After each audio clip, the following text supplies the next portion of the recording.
American community. Don't miss a moment of the action. Stay tuned to Caribbean American News Media Show for an immersive viewing experience like no other. Hashtag Caribbean American News, hashtag show, hashtag cultural celebration.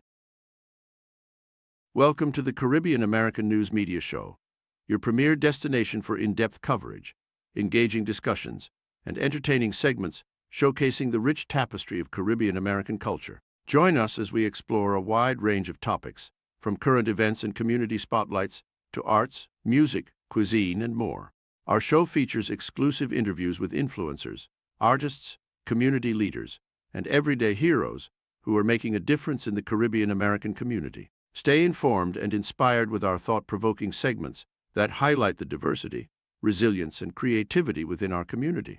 Tune into the Caribbean American News Media Show for a captivating blend of news, entertainment, and storytelling that celebrates the Caribbean American experience. Get ready to discover new perspectives, celebrate successes, and connect with the heartbeat of the Caribbean American community. Don't miss a moment of the action. Stay tuned to Caribbean. You are viewing Caribbean American News Media on YouTube and on Facebook. You can also find us on 360 Radio. Your host for tonight is Garfield Oliver. Let's get to work. Discover the perfect platform to reach the vibrant Caribbean American community. Advertise with Caribbean American News Media. Our engaging platform connects you directly with a diverse audience interested in your products and services. Whether you're looking to promote your business, event, or services, our platform offers the ideal opportunity to showcase your brand to a receptive and engaged audience. Contact us now to learn more about our advertising options and start reaching your target market today. Hashtag Caribbean American, hashtag advertising success, hashtag connect with your audience. All right, greetings to all our family here on Caribbean American News Media Platform. Greetings, my friends. How are you doing? How was your weekend?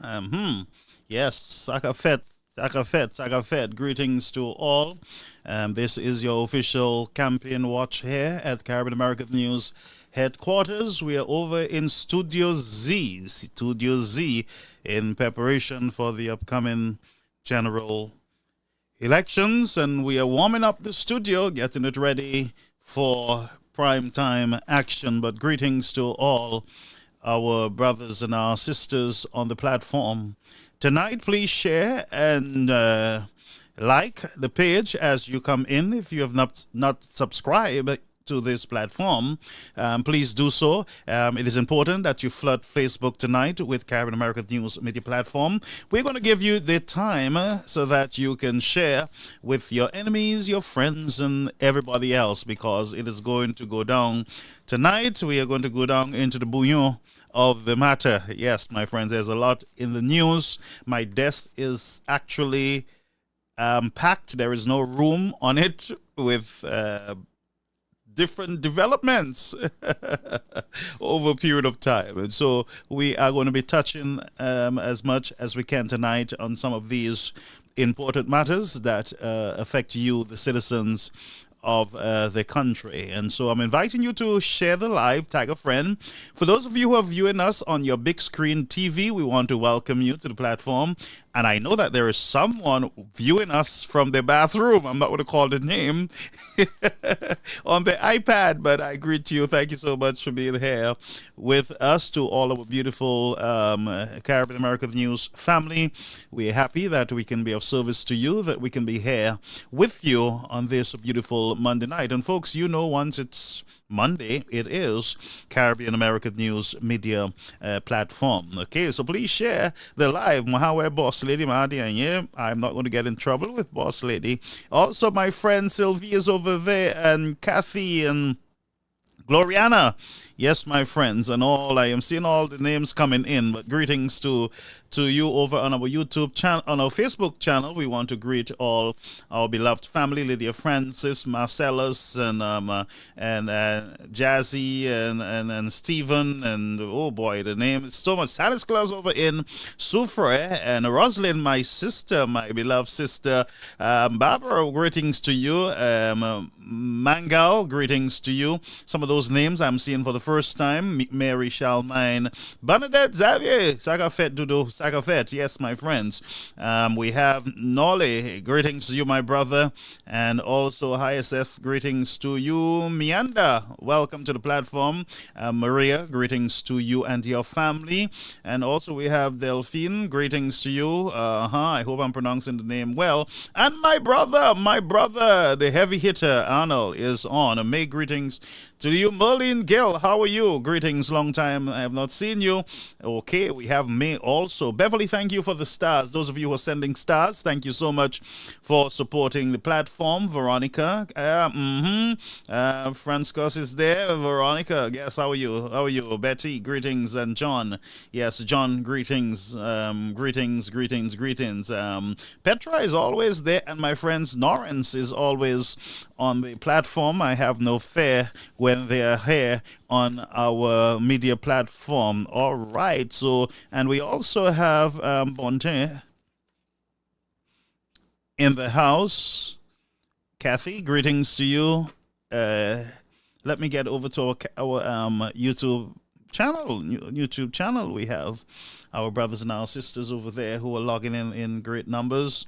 All right, so you are sharing, and we appreciate that. Share. Val, how are you, my friend? Greetings. Thank you for coming in. I hope none of you are on the bubble list tonight, because we're going to take some of you off of it. Yes, bubble list is not the right place to be, my friends. Hippolyte, greetings, my friends. All right, so now that you're sharing, so tonight, the good, the bad, and the ugly is on Caribbean American News. Tutmun, come out. Yes, Murphy, how are you? Greetings, my brother. Yes, we keeping the Flabo flame burning. It's going to be burning for a very long time. Catherine, greetings to you. Glasgow, welcome to those of you viewing from Grenada, from the Eastern Caribbean, wherever you viewing us from, Canada, the United Kingdom, France, Germany, in the United States, wherever you are, the West Indies, Guyana, yes, greetings, Trinidad and Tobago, greetings to you, those of you down there in Martinique, Sagafet, hope all is well. Those of you in Haiti, thank you for being here with us. Merci. Ukavinicia, Pukute Sanokadi Osware. So thank you so much for our friends, our Haitian friends, our Jamaican friends. We greet you, our Bajan friends. Welcome to this another broadcast here on Caribbean American News Media Platform, folks. We have a lot to go through, and so I'm going to get right into some promotions that we have on our desks, and so I would have you friends to just stay tuned to the broadcast as we get to work. So share the live, tag a friend, let the folks know that we are on. It is 16 past the hour of 8 o'clock. Thank you so much, folks. Caribbean American Media, welcome to our live stream with Garfield Oliver. Let's get to work. Caribbean American Media, welcome to our live stream with Garfield Oliver. Let's get to work. Caribbean American Media, welcome to our live stream with Garfield Oliver. Let's get to work. Thank you so much, my friend. Thank you so much. I do apologize for interrupting you there, but we got to get to work, my friend. Tracy, welcome. Thank you so much. And Vicky, Earl, greetings. Flora, greetings. Yes. Okay. Jeffrey, like I said. All right. So let's go over to some business here that I need to get out of the way at this time, and this is and by the way, I want to greet my friends over there in the New York Flabo Caucus. You had a great meeting yesterday, and happy to have been there with you. And then you went over to the La Rose, just dug the block. I think it's Donovan. I was introduced to Donovan, yes, who is there, just enjoyed himself, and the folks at the La Rose. It reminds me, friends, of the tradition back in the days. And there's the flower in the center with the table, and the people are dancing around with the music. And you hear, "Ay, La Rose, me no, me na, no, ay, na, no, ni, no, na." And you know, I remember those old songs back.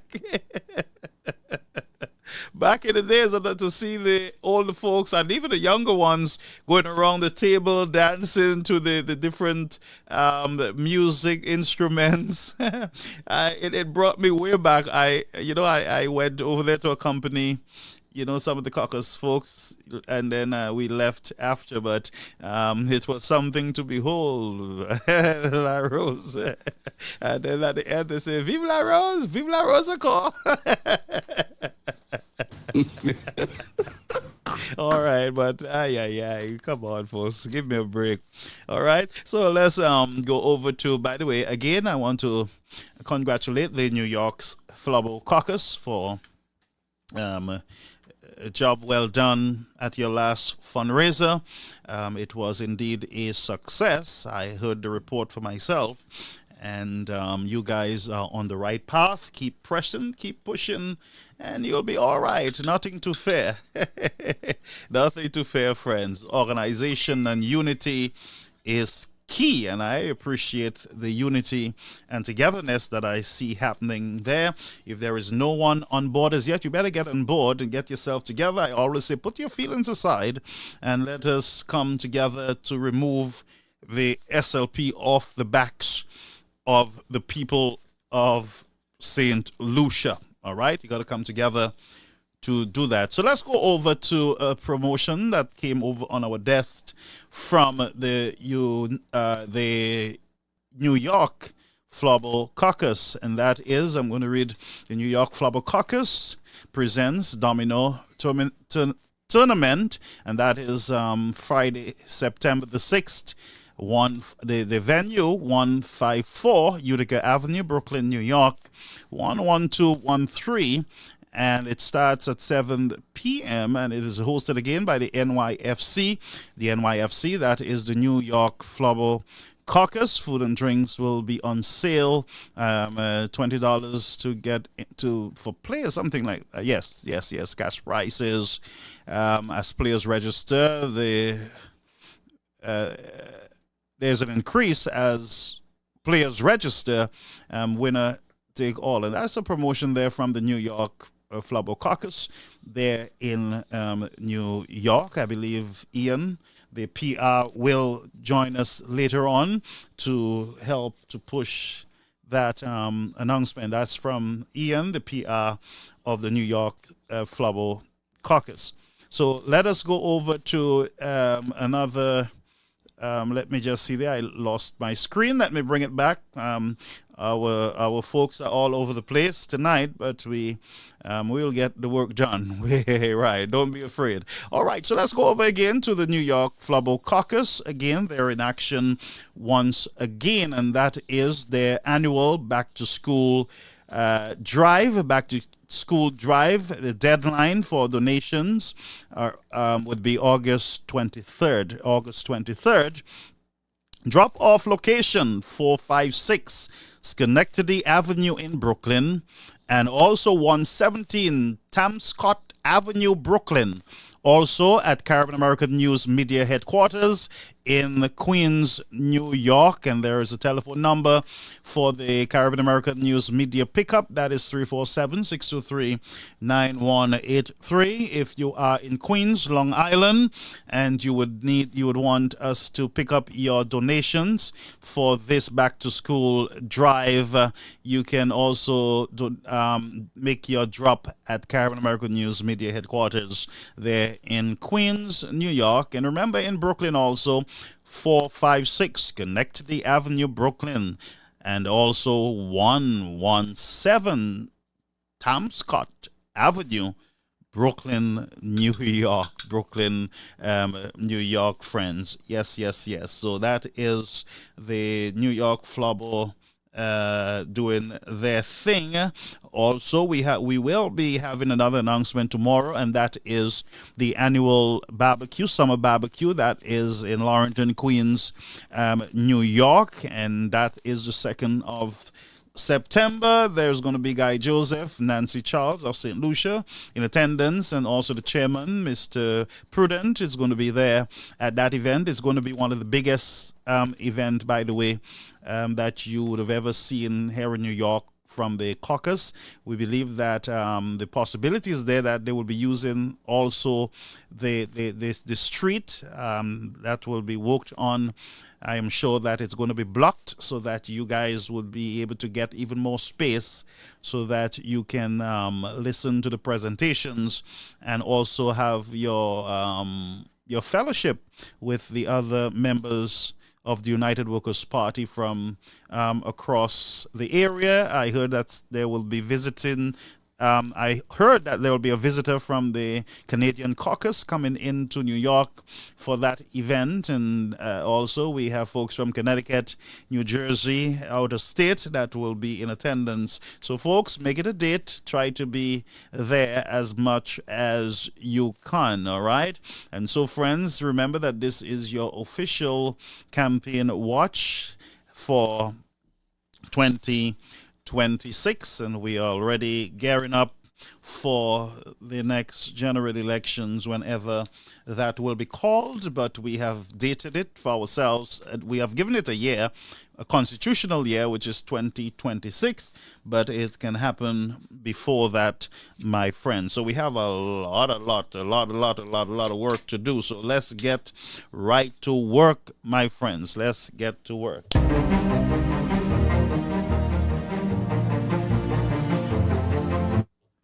Okay, so let's get over to our platform. I see that there is an early bird on the main line. So let's take this early bird, the PR of the Flabo Caucus there in New York. Dr. PR, how are you, sir? You're on the air. Good evening, Brother Garfield, and good evening to your listeners and viewers around the globe. This is the Public Relations Office of the New York Flabo Caucus. I just want to thank you very much for giving us some adverts on your platform, and just basically to re-emphasize or reinforce what you said, that the New York Flabo Caucus, we are on the move, we are doing things, we are active, we are proactive, and that we have like three events, one of which is our domino competition, and that will be held on Friday, September the 6th at 7 p.m. And the venue for that domino competition is at 154 Utica Avenue, Brooklyn, New York. So we're encouraging persons. There'll be food and drinks on sale, $20 per game. Winner takes it all, and as persons register to be part of the game, the domino competition, the cash prize goes up. So it's something that all supporters, all St. Lucians, it's not a political thing, though hosted by the New York Flabo Caucus, but it's something that all St. Lucians, the St. Lucian community can come out and be part of. And it's our domino competition. It will be held on Friday, September the 6th. Mark that date, people. Friday, September the 6th at 7 p.m. or at 154 Utica Avenue, Brooklyn, New York. So this is something that all St. Lucians can look forward to.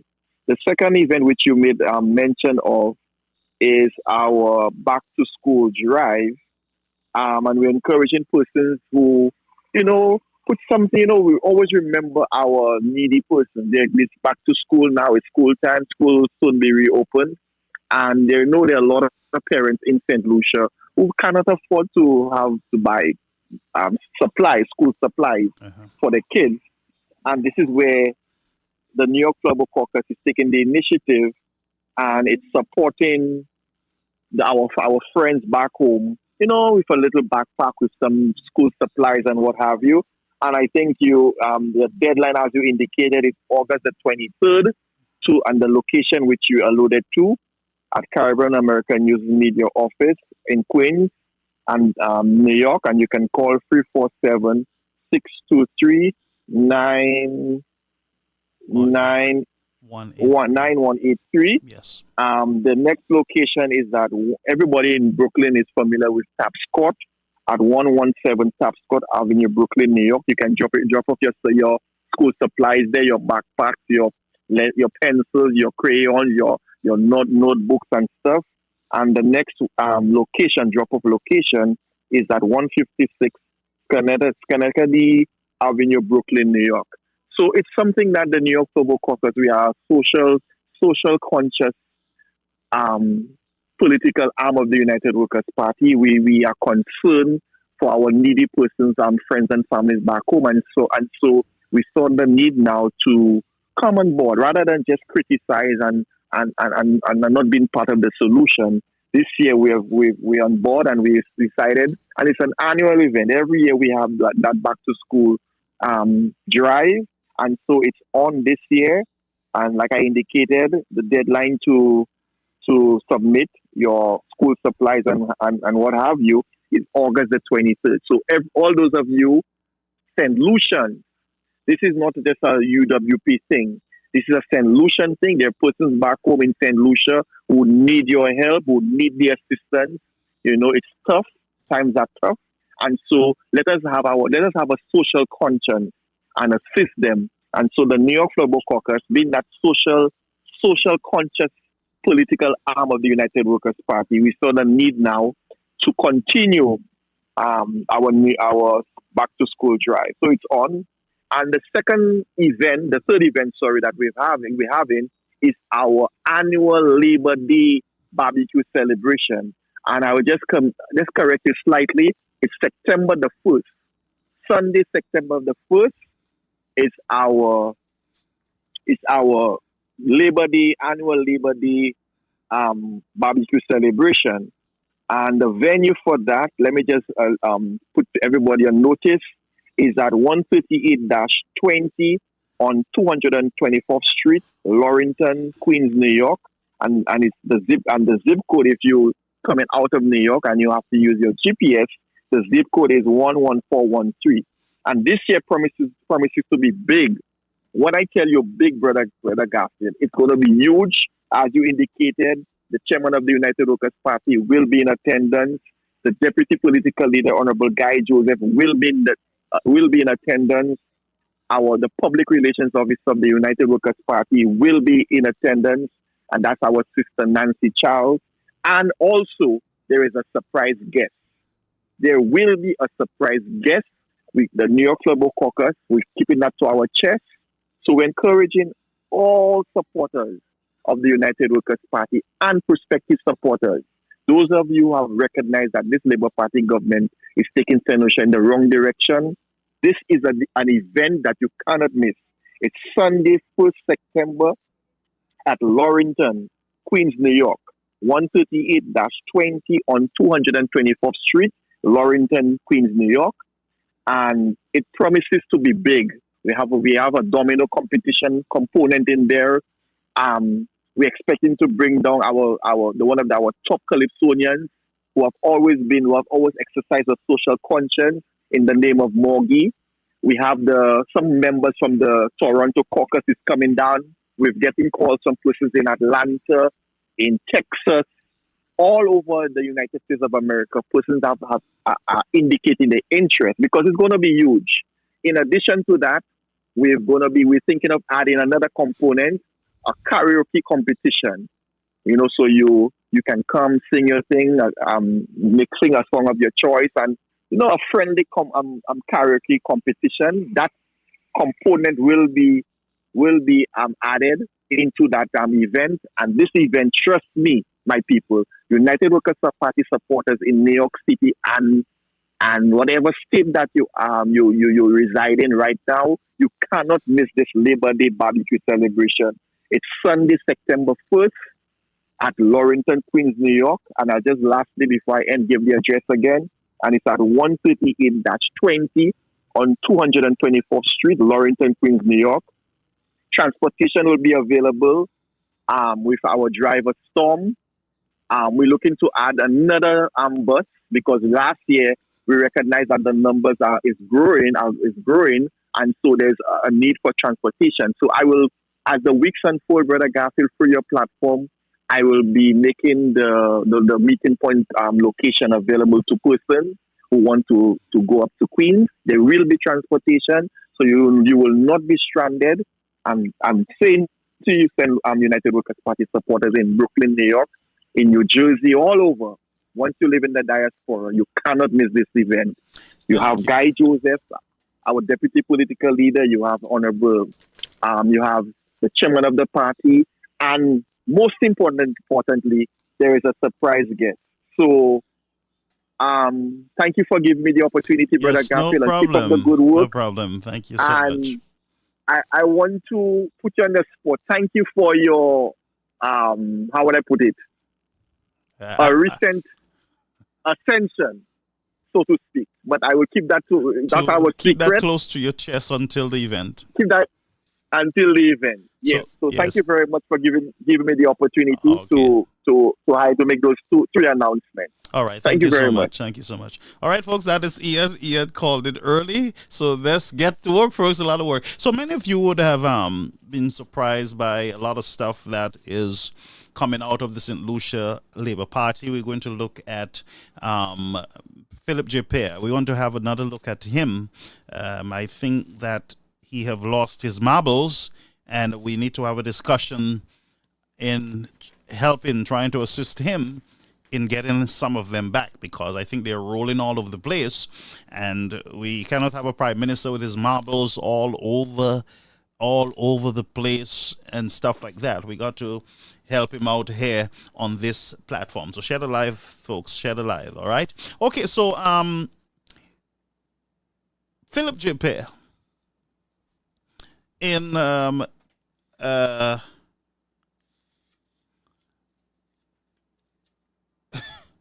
in one of the SLP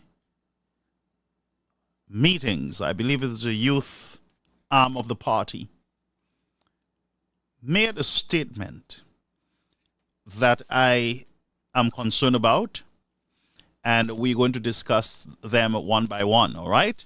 So he said, and by the way, let me just pull it up so you, the people, most of you would have heard it before, but we're going to do it again, all right?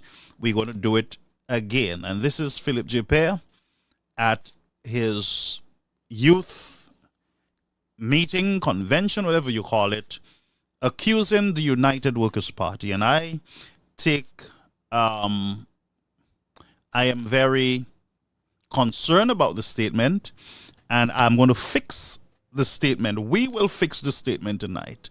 All right, so let's go over to that clip there from the SLP meeting. I believe it was sometime last week. All right, so let's go. All the talk, that's what they want to happen to you. They want you not to be able to use your credit card. That's what they want. So when you can't use your credit card, you will turn against the government. That's all about, my brothers and sisters.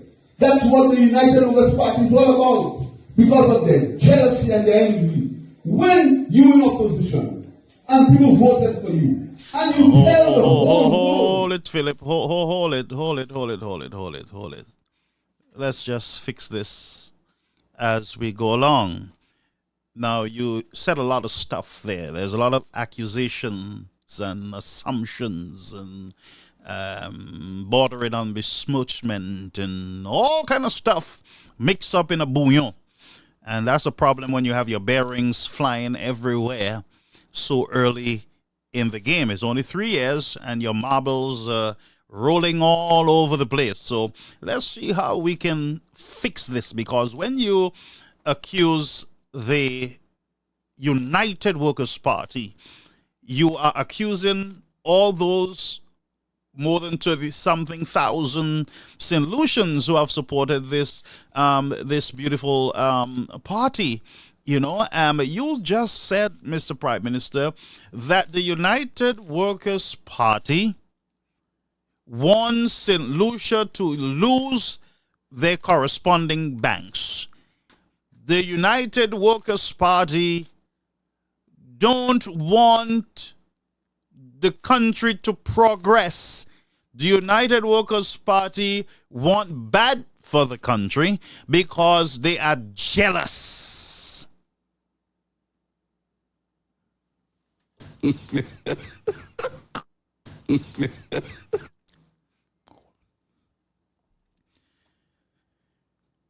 because they are jealous. Let's listen again. All the talk. That's what they want to happen to you. They want you not to be able to use your credit card. That's what they want. So when you can't use your credit card, you will turn against the government. That's what that's all about, my brothers. So that's all it is. That's all it is. They want you to not be able to use your credit card because they're jealous and because they lose the elections, they're angry and they want you to lose your credit card. Well, I wish all solutions can lose their credit card because credit cards are costly. You understand what I'm saying? But I don't know. I'm not sure where that is coming from, Mr. Prime Minister.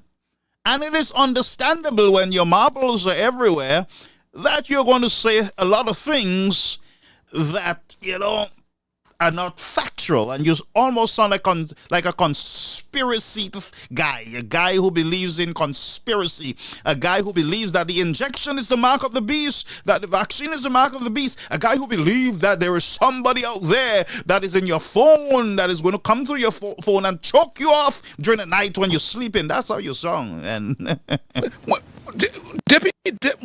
Moi pas ça pour manger bêtise ça. C'est pas moi, garçon. C'est pas moi qui pardon. C'est pardon qui a fait ça. So, and this is coming from the Prime Minister of St. Lucia, friends.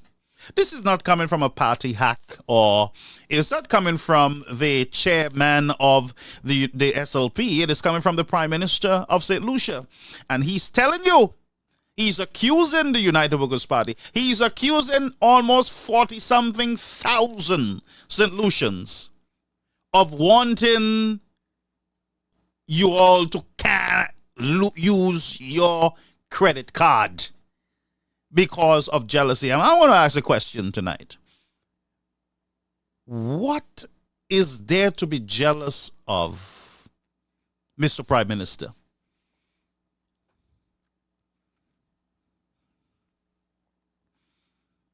What is there to be jealous of? That's the question. Jealous of what? What is jealous? You man, we sung like little girls talking about you jealous of my dress, you jealous of my boyfriend, you jealous, you're jealous. Oh, you jealous, jealousy, you ain't jealous. That's how it sounds.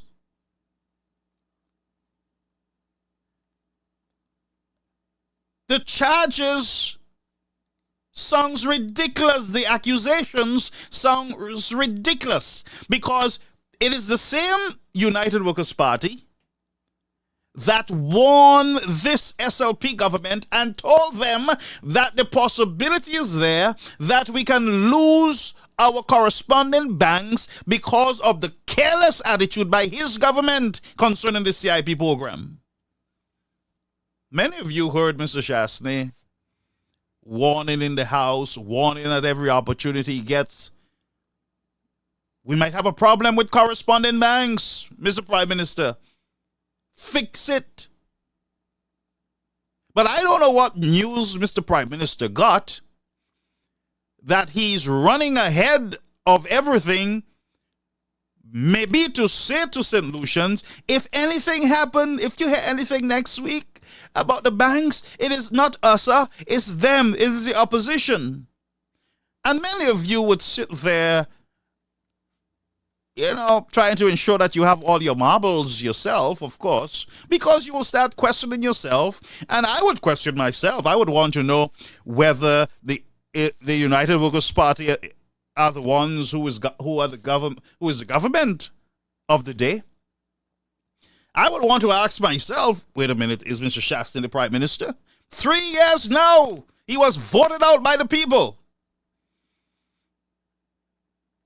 But Mr. Prime Minister is saying that they want us to lose. They want us to lose our correspondent banks. You have the power in your hands, sir. You can save the correspondent banks. It is in your hands. You were warned. Mr. Martinez sends you a letter and he said to you, I have some stuff you might want to see. You call him a scamp, you call him all kind of names. You said, oh, well, this is a criminal, and he's a criminal. That's Shastnik friend. Shastnik criminal friend. Those were your words. A fraudster. Well, I could point a lot of fraudsters to you in the country. I know of a lot of fraudsters hanging around. And so you were warned. And now you are feeling a little heat from somewhere. I don't know where the heat is coming from. Could it be coming from Bank of America Chase? Manhattan? Where is the heat coming from? Because it seems to me that every time the Prime Minister feels the heat, his marbles start rolling. And he starts to dépaler. Well, that's what it seems to me, because for you to go to speak to young people, the youth, and you tell them half of them don't have a credit card. Half of these young people don't have a credit card. Half of St. Lucians don't have a credit card. And the half of St. Lucia who have a credit card, they know better. They know you're bluffing. They know that the United Workers' Party don't want anybody to lose no corresponding banks. We have retirees who are United Workers' Party supporters who depend on corresponding banks for their retirement monies into St. Lucia. We have businessmen who are United Workers' Party supporters who deal with corresponding banks. So why would you make such a foolish statement?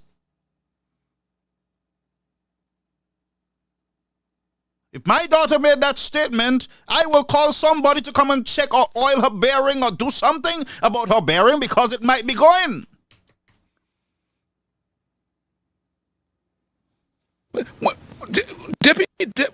Mwen pas sa pou Major Betty sa. Let the man speak. Let's listen to him again.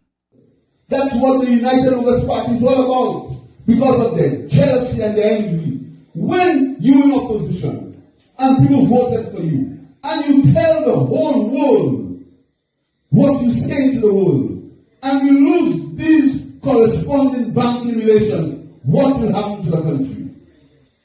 What will happen to the country? All the talk. That's what will happen to the country? You in the government, you got to tell us what will happen to the country, Mr. Prime Minister. Well, I know what is happening. You want Shastnik to tell you what will happen, but he already told you, Mr. Man. He told you already. Now, here is another soaps coming out of that thing, another drama from the same Philip Dupé, that is, huh? This time it is on COVID-19. Mr. Prime Minister said to the young people now, c'est jeunesse là, yo pas couillon. C'est jeunesse là même, yo need toutes ces marbles yourself. So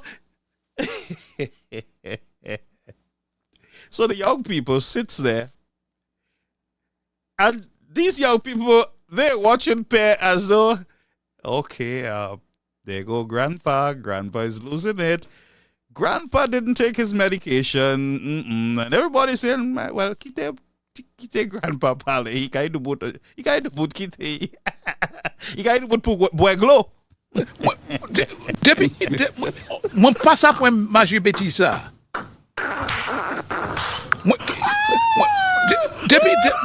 Mwen pas sa pou Major Betty sa. So the young people sit there, and young people are smart. So they say, Grandpa, what are you talking about? You're the Prime Minister. You can do everything to stop correspondent banks from leaving or stop doing business with you. It's an easy fix, Mr. Prime Minister. The opposition is the opposition. You're the Prime Minister. Don't come here and tell us The chance they want us to lose our correspondent bank. That's what they want to do. They want us to lose because they're jealous. I'm sure there's a young person there that can be the better prime minister than you, Mr. Pear, right now.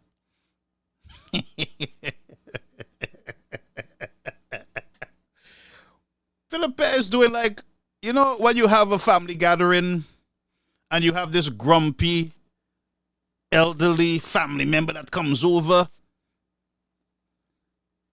and it's just twaka to sell. A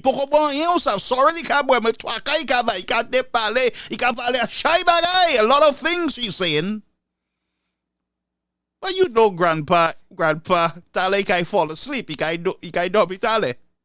All he has to do is sit down. Just stand still. Just sit still. And after all the talk, and when grandpa, them old men, some of these old men, when they see women around and people, they get excited.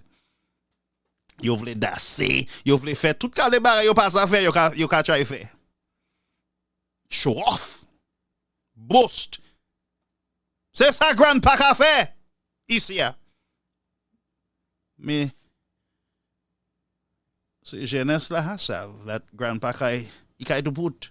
So, but let's go over to this. This is another drama from Pear accusing the United Workers' Party of predicting that St. Lucians during COVID will be in boxes. They will be, I don't know if it's the banana boxes that the farmers couldn't get. I don't know which boxes he's talking about. But he said that the UWP, this is the same elderly grandpa who comes to dinner. This is the same one. He ain't leave yet, Him still here. He's still here. Grandpa ain't leave yet. Grandpa is still here. Grandpa changed from credit card. So grandpa is speaking now about healthcare. Now, nobody ain't laughing. Nobody smiling. Everybody shows concern for grandpa. Nobody knows what grandpa is going to say next. Nobody knows. So grandpa crossed the line and grandpa jumped into healthcare and grandpa said, do you know the UWP predicted that people would be in boxes and they would be on the floor and they would be everywhere because of COVID.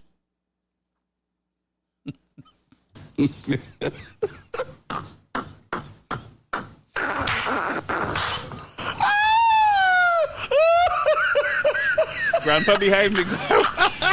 Grandpa. Vote for grandpa. Whole cause up Hakaimo. With two choices behind me. Grandpa who have lost some bearings, maybe all by now, after that meeting, Mahab, I don't know. And this gentleman over here, who still have his bearing. He lost one, but he still have all. Still have all. You got to choose which who you want at your dinner table, St. Lucians. So here is what Grandpa said. Listen. From the Delta variant, they predicted that under Labour and under Musa and under me, people would be dying on the hospital floor. People would be in boxes. People would be on the ground dying. Musa stood with the doctors. Oh, Grandpa, not so fast, Grandpa. We understand the situation, but not so fast, Grandpa. So we, the United Workers' Party, predicted that people will be in boxes on the side, on the floor. Now, Grandpa is always hearing things. Once Grandpa don't get his rest, his midday rest, all fall down. Grandpa start hearing things, start imagining things, start saying things that he will say to you, I didn't say that. Prove to me. Fact check me. Prove to me that I say what I say. And while Grandpa is telling you to prove what he said, Grandpa is still saying what he just said that he said he didn't say.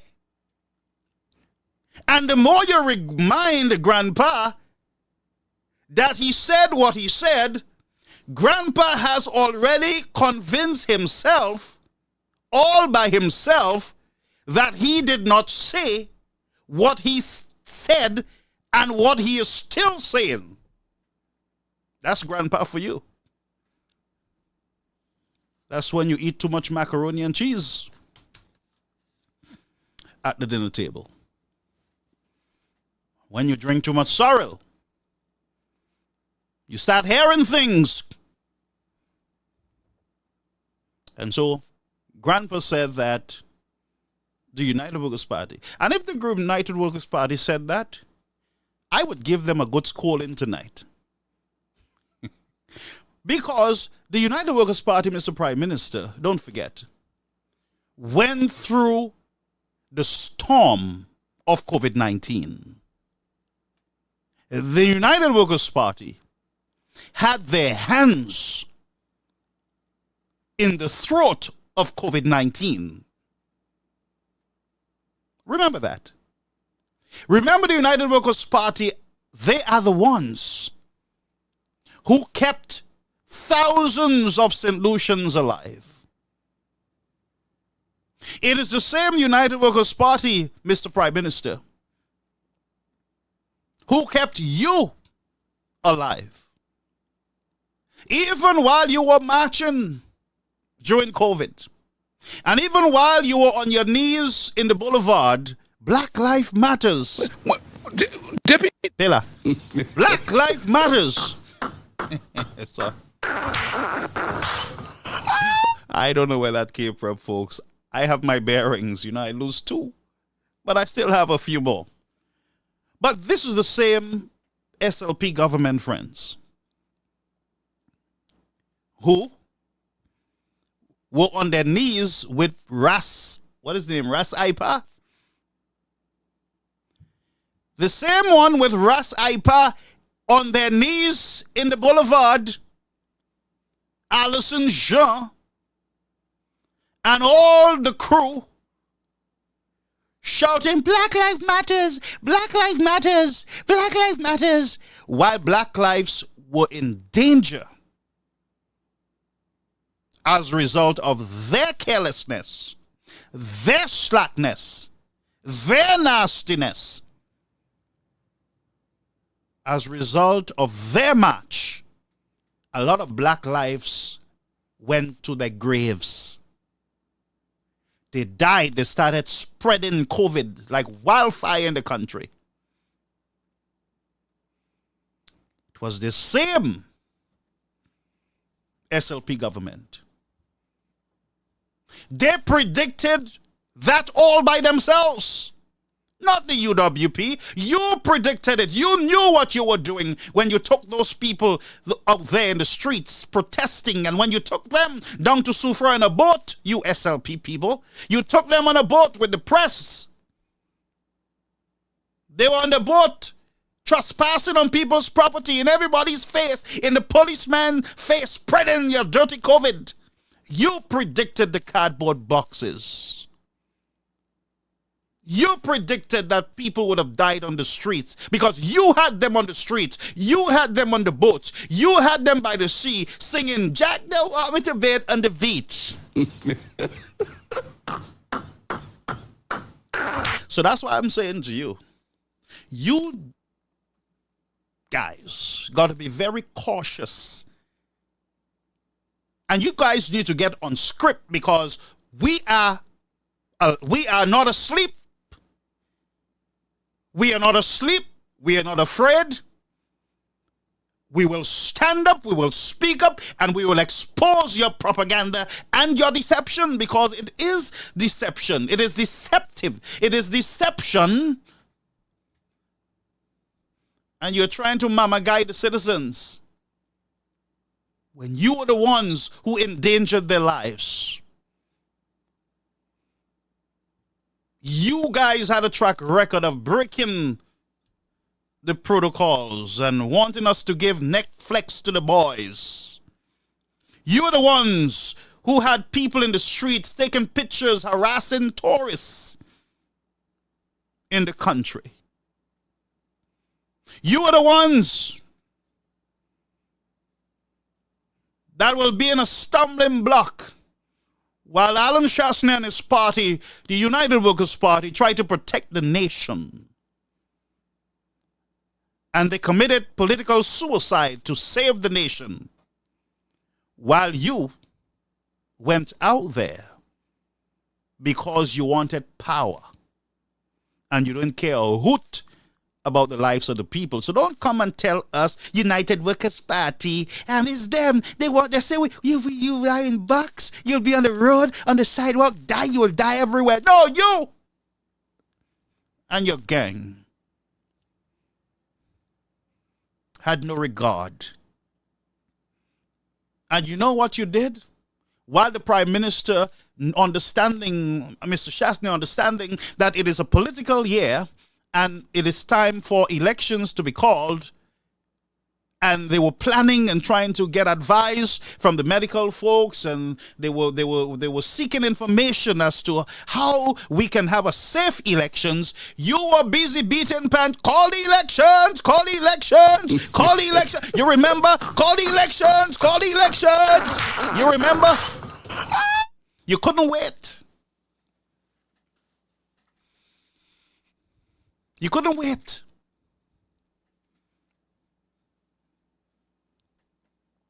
And I pause so that you can understand that you have awakened the sleeping giants.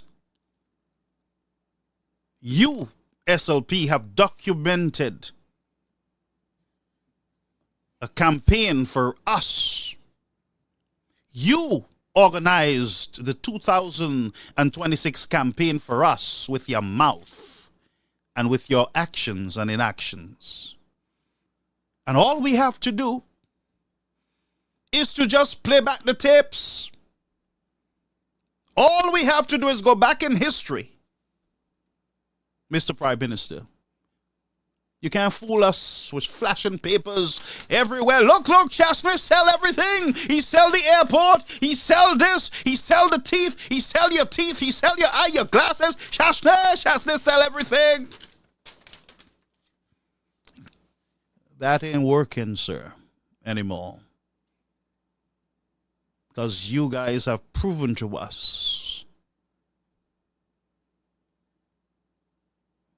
that you guys are full of deception and mirage. And some of you are schmucks.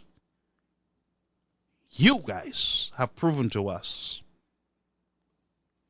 that you are very good on deception, but we got you.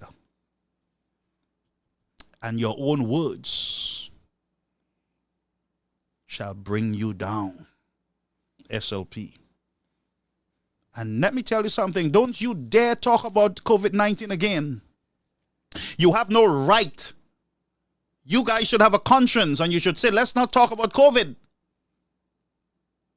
Because under our watch, we lost. Well, I think it was, what the number was, 400 St. Lucians. COVID started spreading like wildfire in the country. You have lost the right to speak on COVID.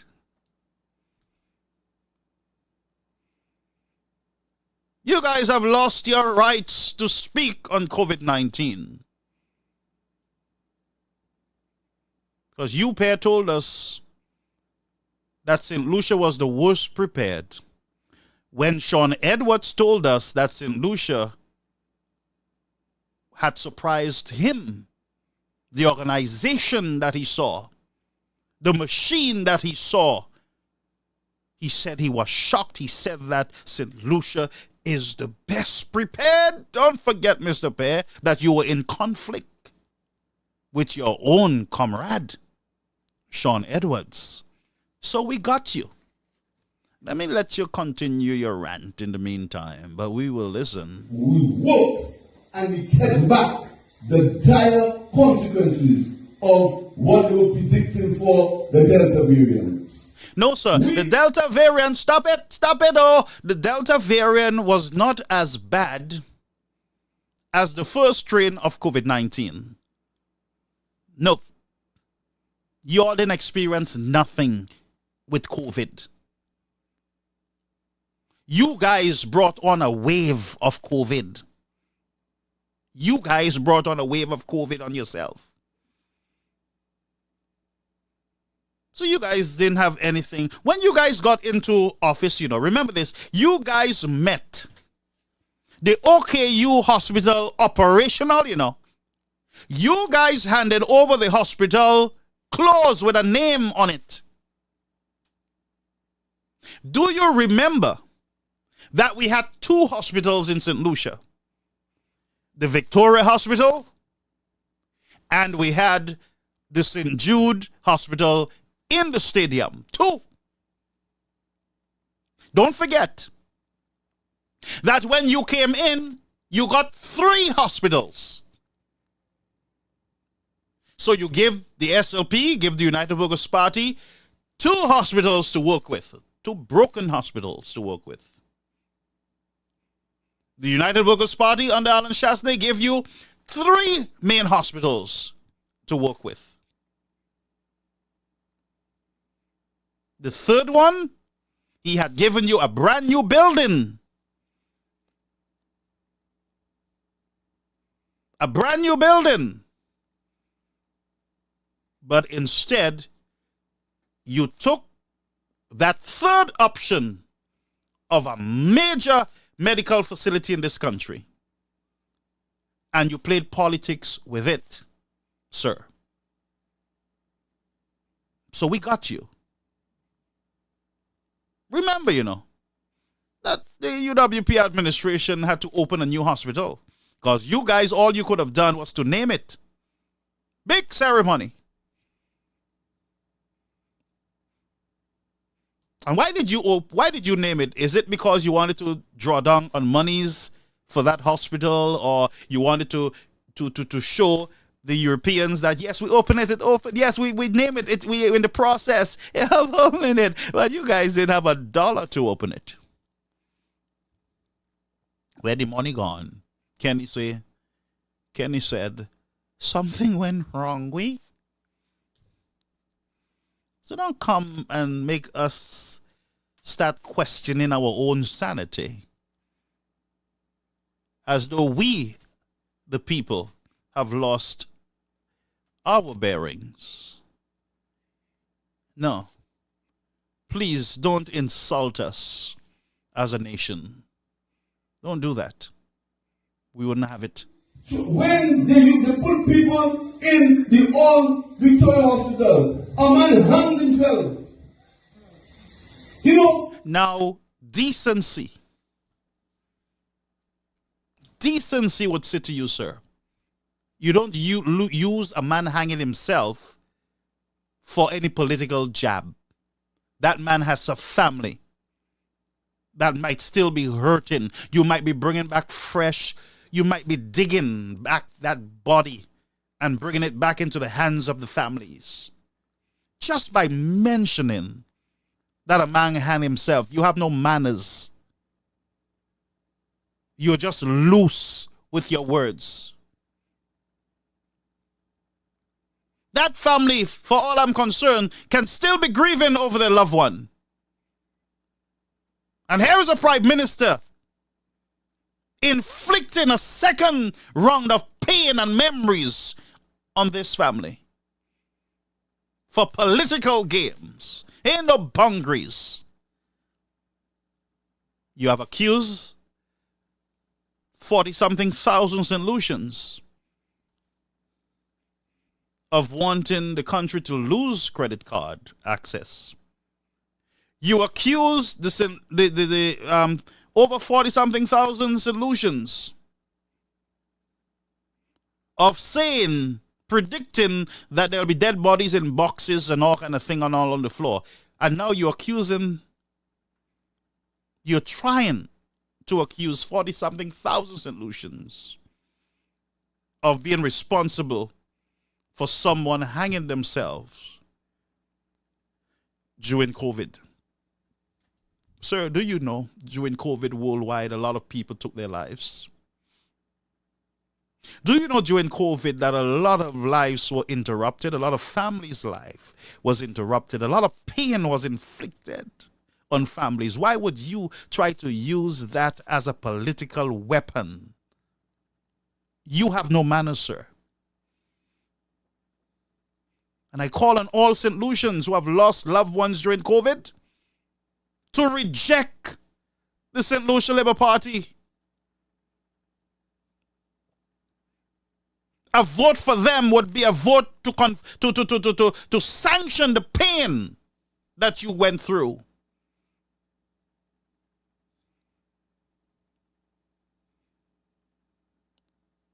It was wrong, sir, for you as the Prime Minister of the country to use not a dead man, but his family, because they're the ones hearing you,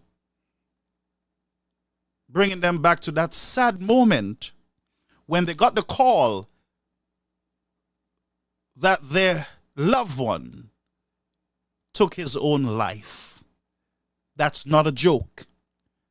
That's nothing to be turned into political football. Shame on the SLP administration. Shame on you.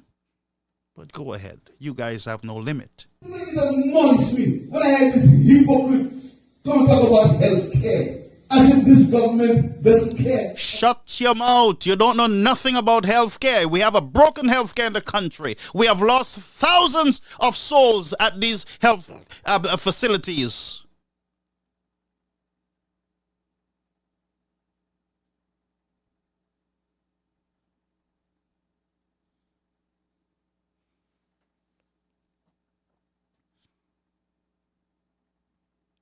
Yes. People have no access to proper health care.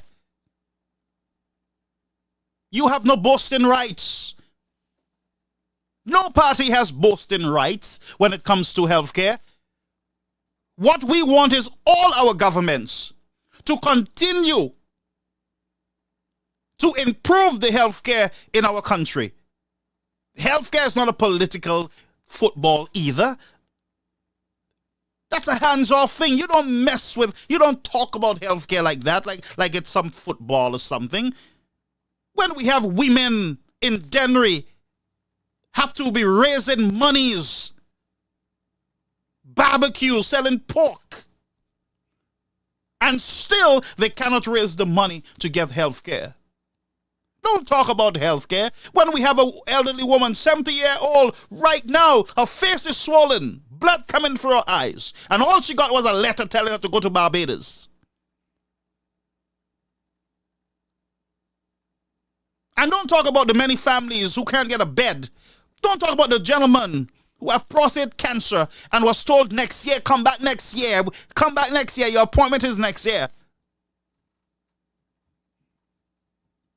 St. Lucians, I'm convinced that the SLB is bad for the health of the country. Because just talking here, I'm losing brain cells. I am drying up just speaking here. And I take healthcare personal because I had family members who could not get the help in St. Lucia. The doctor said, take them overseas. We have nothing here to deal with it. No government should be boasting about healthcare in the country as far as I'm concerned. None. So now you use the death of a young man who committed suicide. And now you're heading onto healthcare. And you're boasting about you and Musa. And to me, it annoys me when I hear these hypocrites don't talk about health care. Sir, you are the biggest hypocrite. Because the Medical and Dental Association confirm what the citizens of the country have been saying all along, that there is a broken healthcare system. You are the hypocrite, sir. You and Musa, your health minister. Because all you do is give them a little band-aid, a little something, and then go to boast that you have done more for them. That's what you do to the police. You do to every sector in the country. We do more for youth. We do more. And by the way, I hear some of the youth not even paying back the loans.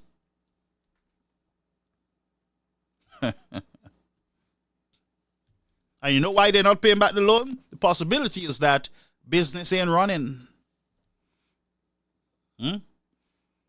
So you give little things and you say, look, we gave a lot. And the professionals say, no, sir, you have not, there's nothing to boast here about.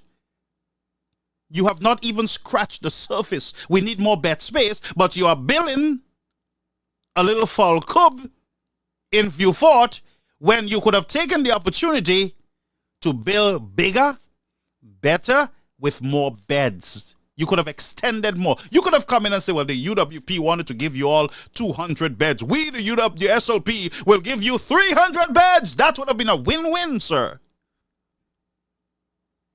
That would have been a win-win for St. Lucians.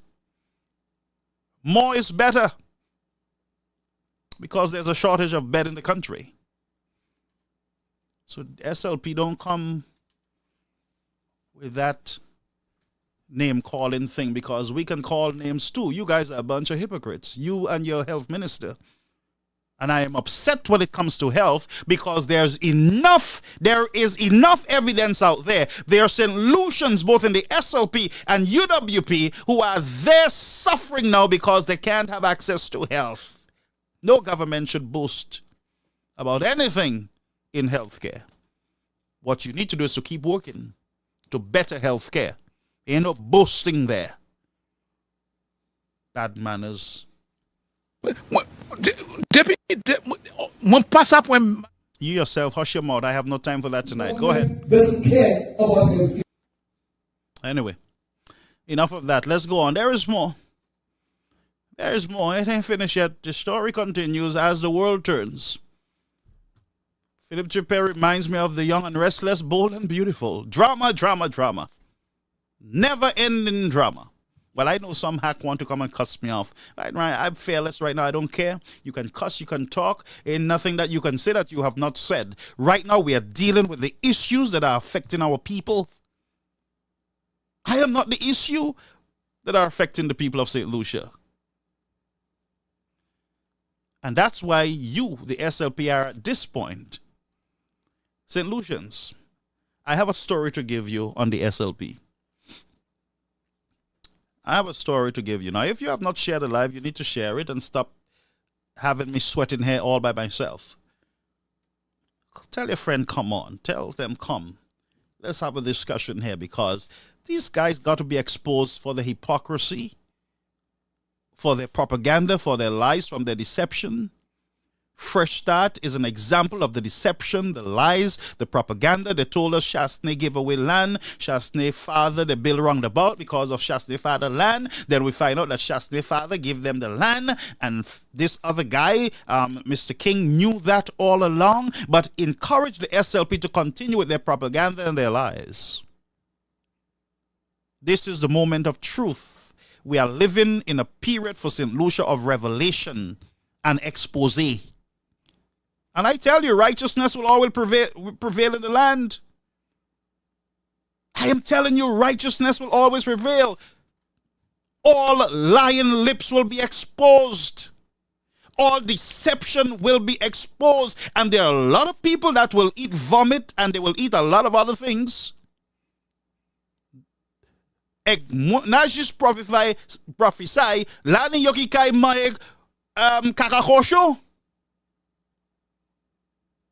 Because the books are fait chay magie, ek l'idée Joseph l'ici, yo malmené savel Joseph l'ici.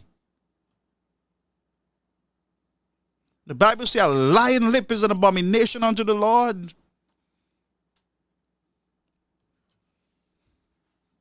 Anyway, listen to the SLP sowing, reaping what they sow. They're reaping what they sow. Listen. Listen to this. If we fail to do that, then we bring in certain things into question. We bring into question, one, that we don't really believe that we have made progress and we should celebrate. If we fail to turn up, that's what we are saying. And if we fail to turn up, we are giving the UWPs a voice. Hold. Sir. Hold.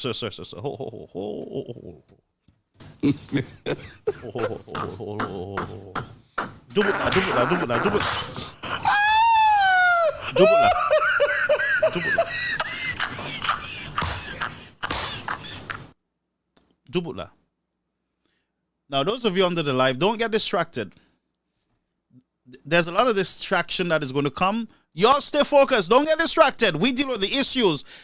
Most of these people deal with Mapui, your mother, your panty, I was with you, I this and that, your volley, and Vinci. Brethren, that's what they do. Them kind of talk don't affect the lives of anybody. You understand what I'm saying? Let's deal with issues. We are dealing with issues. All they can tell you, Shasne is okay. Pararekyo, he's okay. He's okay. Let's deal, brethren, with the bouillon, with the matter at hand. Forget about all the maple and the nastiness, brethren. You know what they're going to do? Right now they're watching. They're screenshotting and they're...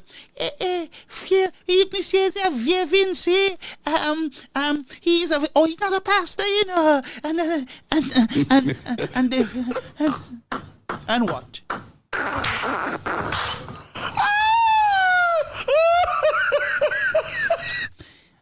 So now that you guys have satisfied your appetite for nastiness, let's get back to the matter at hand.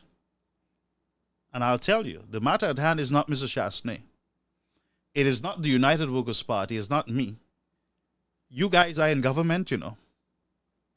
Remember, you guys have to defend your works. By your works you shall be judged.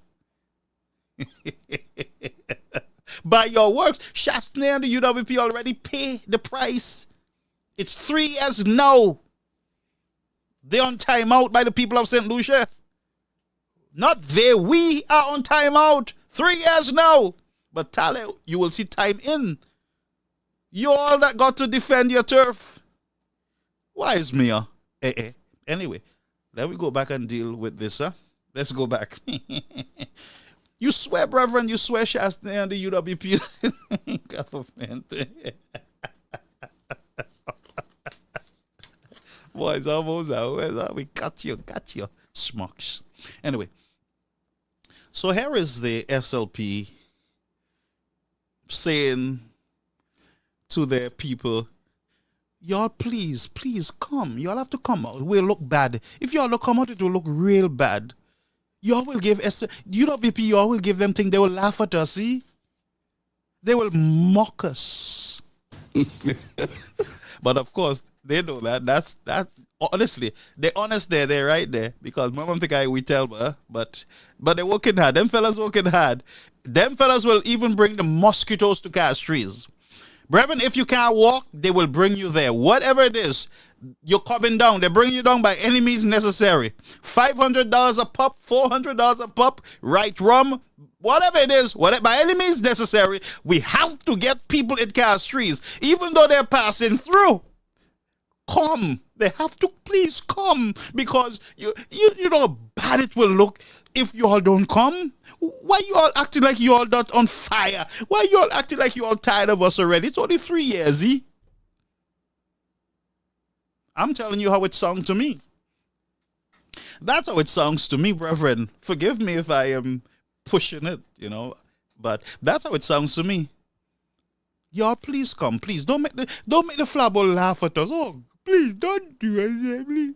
Come, please. Philip Chip, I love you all. Come, you all will get for 1,005. Come.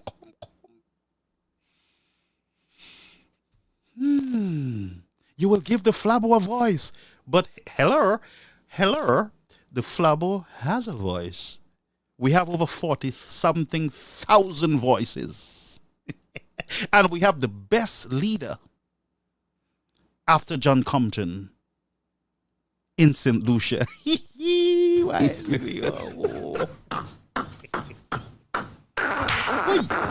I got show.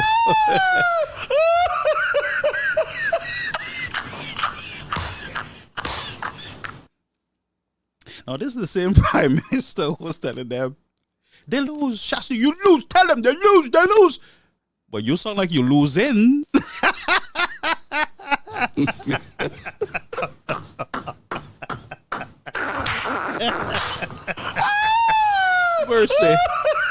Mercy. Sir, you sound like you're losing, man. Come on, Mike, you sound like you're losing. Because anytime you have to be begging people, please, we get cardboard for you all. By the way, folks, this is the same SLP who could not have gotten cardboard to make boxes for the farmers. Remember that? Well, we have news for y'all. The SLP found cardboards. And they found pallets at it too. They went to the wharf and they cut up all the people pallets. So guess what? I'm predicting there is going to be a shortage of pallets at the wharf in Castries. So when you all going for yours, walk with your own pallets.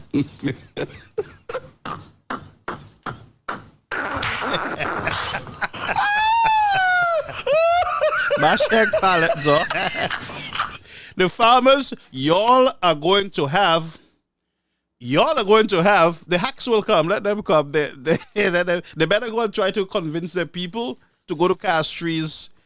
When is it? Let me see, I wrote it down. On the 25th. Tell them don't come here. Tell them go try to convince their people to get over to Castries. So farmers, y'all are going to have a shortage of cardboard to make your banana boxes. And by the way, y'all don't need cardboard, farmers. What you all going to put in the why put bananas in the box when it ain't going nowhere? Did you not know that the SLP kill bananas? Ask Eric with all the noise you keeping under my life. Ask him.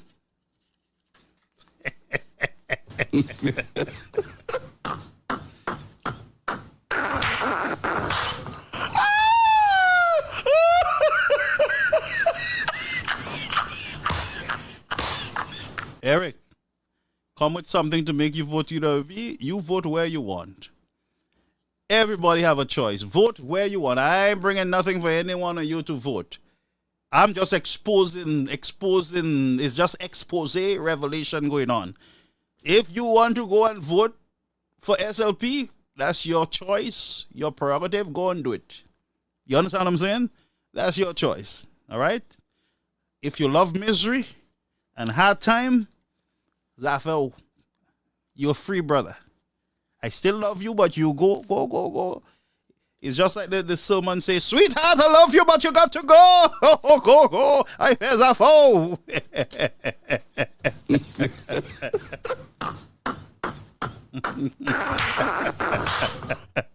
Eric, Zafel killer, you can vote who you want. You can vote Philip Chappelle, you can vote Richard, you can vote who you want. You'll get a second dose of I don't know. But anyway, let's go on. So, let's go back. So he said, please come. Don't let the flabble laugh at us. And you don't really believe that we have made progress and we should celebrate. If we fail to turn up, that's what we are saying.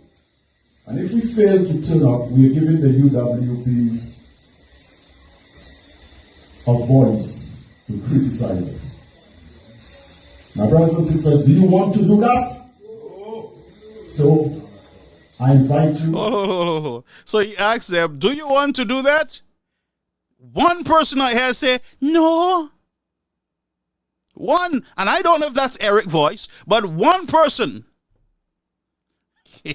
But it could be the king person who told me to go back to St. Vincent.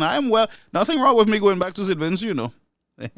Ain't nothing wrong, brother. What you think? You think that's a jail sentence? You think that is CIP court? Please, come on, stop. Get yourself together, whoever who you are. Let me see. Yeah, these are just people who run out of steam. So they're going to tell you about your mother, St. Vincent, your auntie, blah, blah, blah. And then they run out of breath. They fall asleep after a while eventually. That's how they operate. They run out of steam quickly when they can't cuss you enough and they can't blight themselves. Because when you see them fellas are thinking they're cursing you, the anointed, they're cursing themselves and their entire heritage. I ain't worried them. I keep holes of fire in the head. Yeah? You look at decent book mwen ki bien du bout. Ou ka vindi mwen go back to St. Vincent. Anyway, let me go on with the business. I just wanted to take that little break there to give that person a little jab so that they can know that no family. We're staying on the issues. So let's listen to brother again, all right? Let's keep going. Go ahead. To criticize us. My brothers and sisters, do you want to do that? No. Eric. So, I invite you. I appeal to you. We have 2 weeks to go. Get on the road. Mobilize. Get everybody that you can get. Every member, every supporter of the Labour Party. Get those persons out on the 25th. Chairman, I have gotten the flyers that I said I was going to try to get by Sunday. I'm going to leave a portion of flyers with you, that you should get your teams together. The time has come for you to be preparing the slogans and messages for your placards. If you need cardboard, we have ample cardboard that I have acquired from Minera. So you have enough cardboard to make placards. I've also gotten enough crates from the docks, and we have cut them up into sticks to hang your placards. All of that is stored at the Labour Party campaign headquarters in Castries. All I need from you.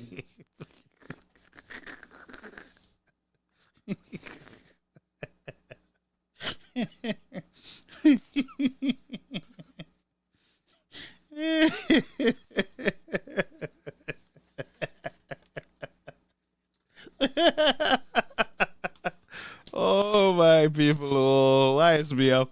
But the phone lines are open. I have some other stuff to go through here. Thank you, Eric. You're not going back to St. Vincent. Your home is in Denver. Thank you, Eric. I love you. You see, Eric is my SLP friend. Eric know that this St. Lucia is Denver going, man.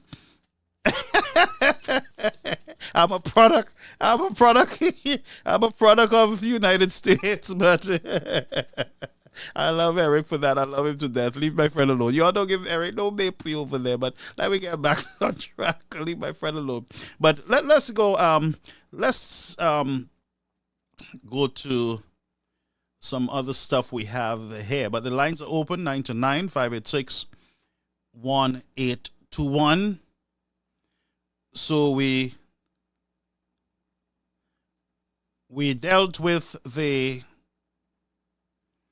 SLP trying to get their people out. And I believe that Philip Jipe, honestly, should not have done his party that. He threw them fellas in a very unique position where they got to go out there and they got to make this happen.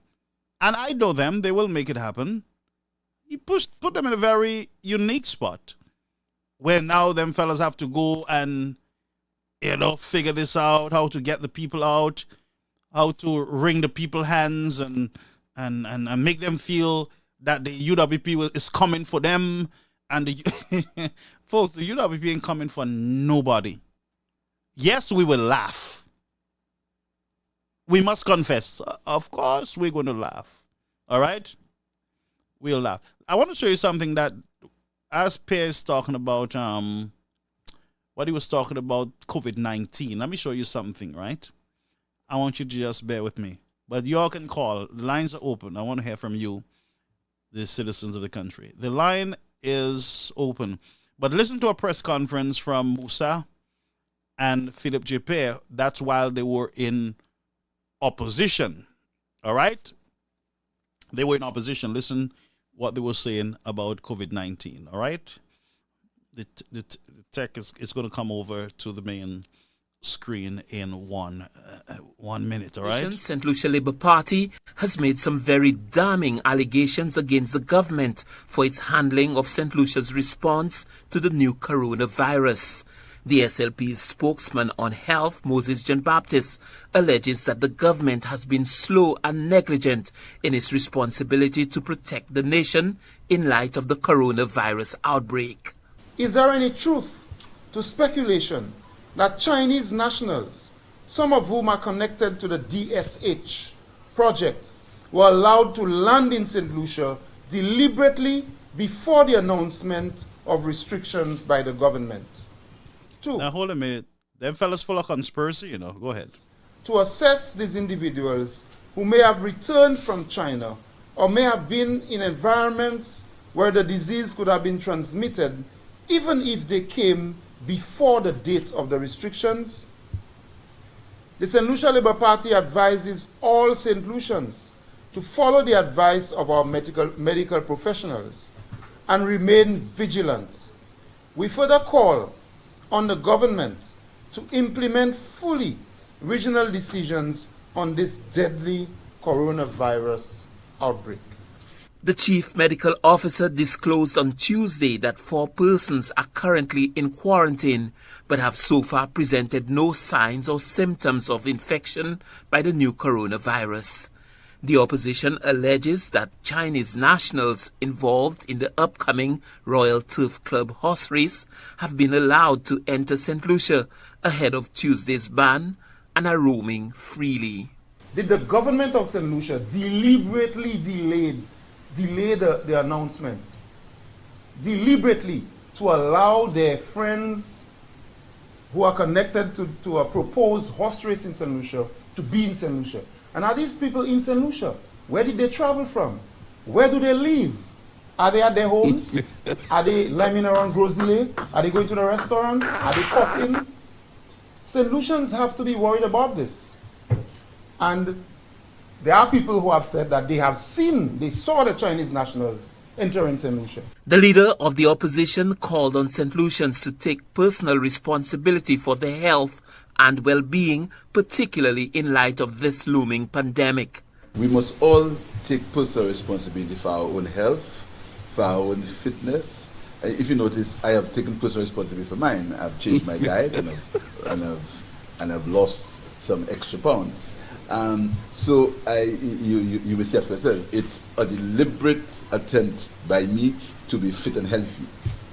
So if the Prime Minister believes that is time for holiday, I'm in no position to deal with it. But I want to emphasize that you must take personal responsibility for our health, for our fitness, for our diet, etc. And speaking about that, in light of the virus that is running now, I want to urge St. Lucians to listen to the directives from the medical professionals and practice good hygiene habits.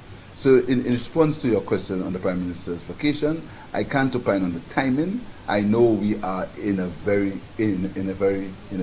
trying and difficult time. But I also want to emphasize to St. Lucians to ensure that they take personal responsibility for their health, their fitness, and their diet. China on Tuesday had an additional 4,000 cases and 65 deaths, bringing the total number of cases to 24,300 and the total number of deaths to 490.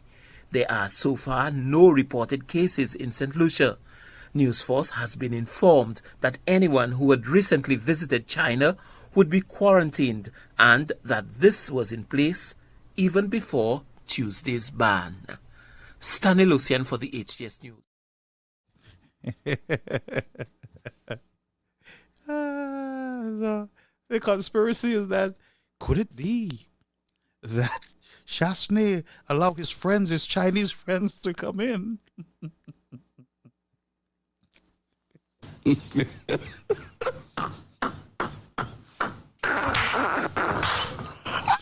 And somebody told us that they saw Chinese walking around.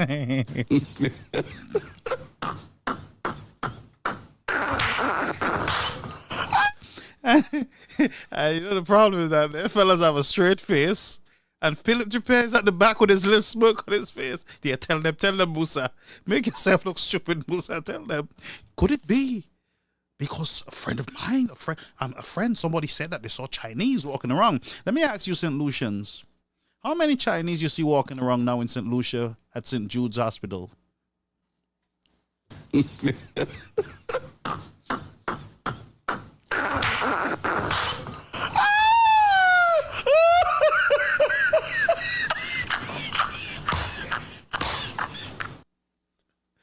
So I heard that the people of Dennery and Micoud and Vieux-Fort and Labrie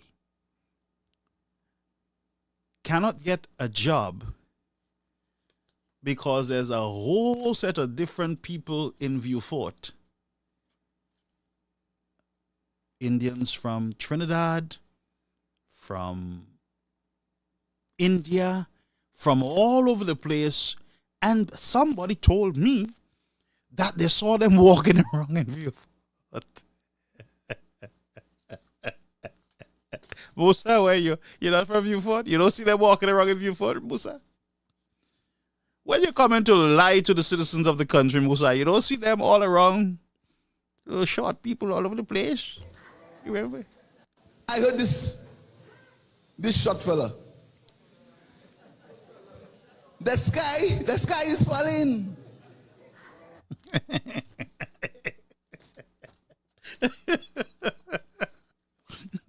Musa, the sky not falling in Vieux-Fort? Huh? Musa, sky not falling? Reno said there's no workers in St. Lucia. Over 300 workers had to come in.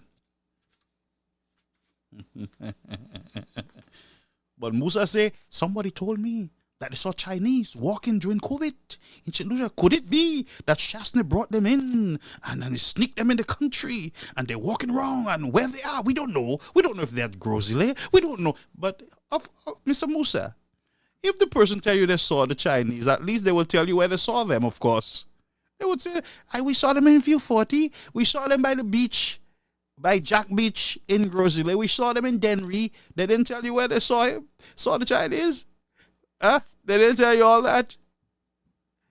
But Musa said, could it be that they're in Grosile? Could it be that they're in Vieux-Fort?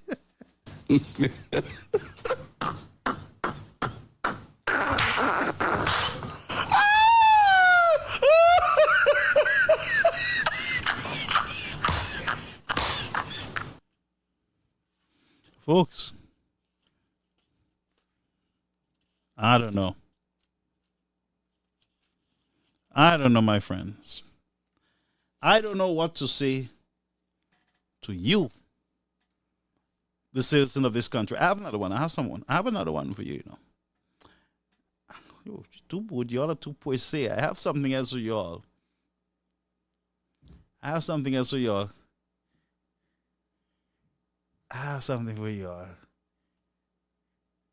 Them fellas say that the UWP, Chasney, is a poor example during COVID. You want to talk about COVID? Let's have a conversation about COVID. Let's remind you folks who the real hypocrites are.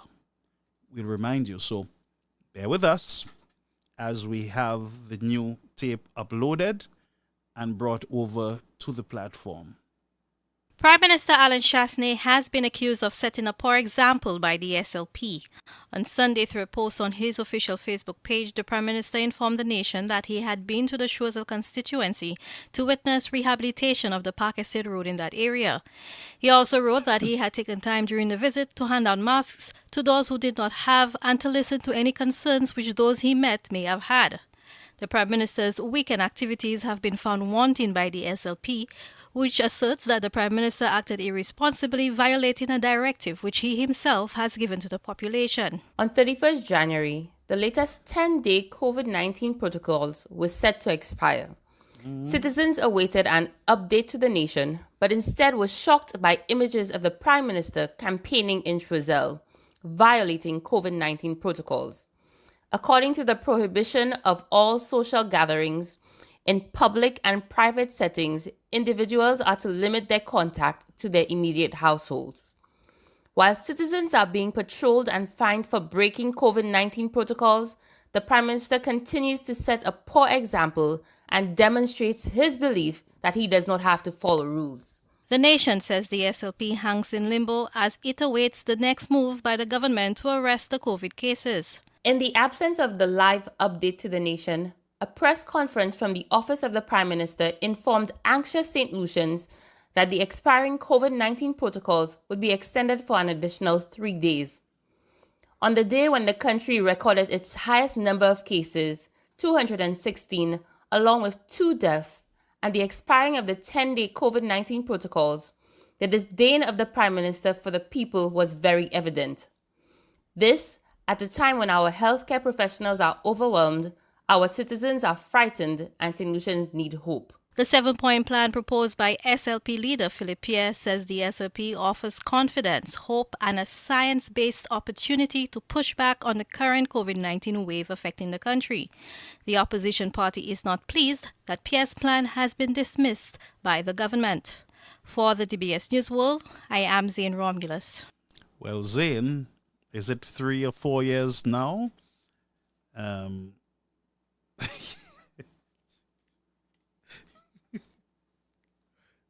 So, there are some people who is accusing the Prime Minister. That's the Prime Minister of St. Lucia at the time, that's Mr. Chasney, of going out in the communities now. Because there's restrictions, that's during COVID, and the government is asking the citizens to stay indoors, avoid mass crowds. And so the Prime Minister took the opportunity as the leader to go out in the community, one, distribute masks, and to find out how the people were doing. Nothing wrong with that, that's a leader. It is a leader like Bush during a hurricane. We had a major hurricane here, and Bush went out in the hurricane, went out to see the people, to be with the people. What's wrong with the Prime Minister going out? You should not have been out marching all over the country. You should not have been at the Peters. You should not have been in Castries in mass crowd, in police officers' face. You should not have been on the beach. And that's the disrespect with you guys. You guys are very disrespectful. So Shasta can't go out. The commander-in-chief of the country can't go out to see what is happening in the communities. But you guys can go on the beach. You guys, all of you names are Jacks. So all of you Jacks can go on the beach, but Shasta can't go and meet his people. At a time when they were broken, a time when the people were going through some serious pressure. People were going through hell during COVID. And would it not have been a nice thing to see the Prime Minister come in to give you a mass or to find out how you're doing? That would not have been a good thing. But you accuse the man or the United Workers' Party of not leading by example. That, my friend, is a definition of a hypocrite. Yeah? And then one more. I'm showing you all one more. I'll show you them, friends. We go back into the archives and we'll bring them out. Because we can't allow you guys to get away with all this propaganda and to make us think that we're losing our head, that you guys didn't say what you say. That's what you guys want us to do. Pretend like we didn't, like you didn't say what you say. Listen to another Deputy Leader Dr. Ernest Hilaire is happy that St. Lucia was able to secure a second batch of the Covishield COVID-19 vaccine, but he's still concerned about the small amounts. The SLP is calling on the government to explain why St. Lucia was among those receiving the least number of vaccine doses. So far, St. Lucia has received 28,000 doses, enough to inoculate 14,000 people.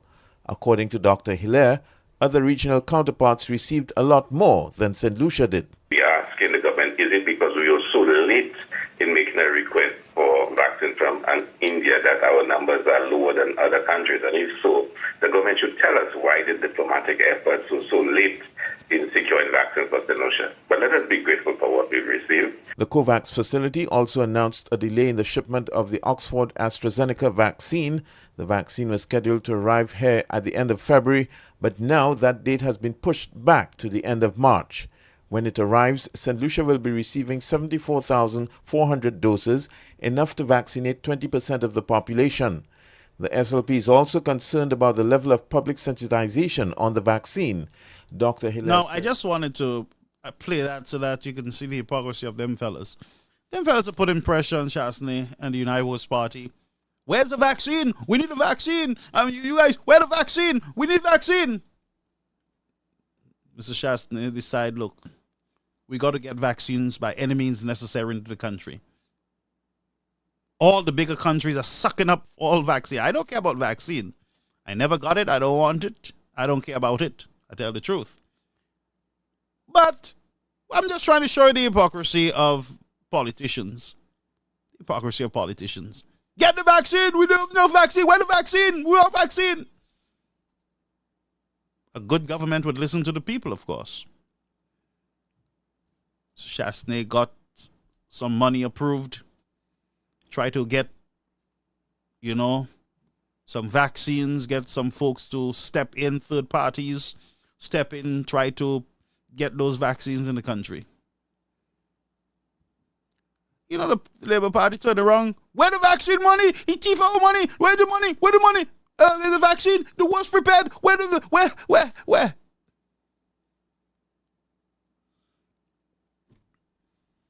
And that's what we had to deal with, St. Lucians. One time, get vaccine. Another time, and this same Hilaire, said, find other means of getting the vaccine. You got to find other ways of getting it. Chastney now is desperate to get it in. Try to compete with major governments. Because you were told that if you don't take the vaccine, you're dead. Wasn't the case. Could have been the opposite.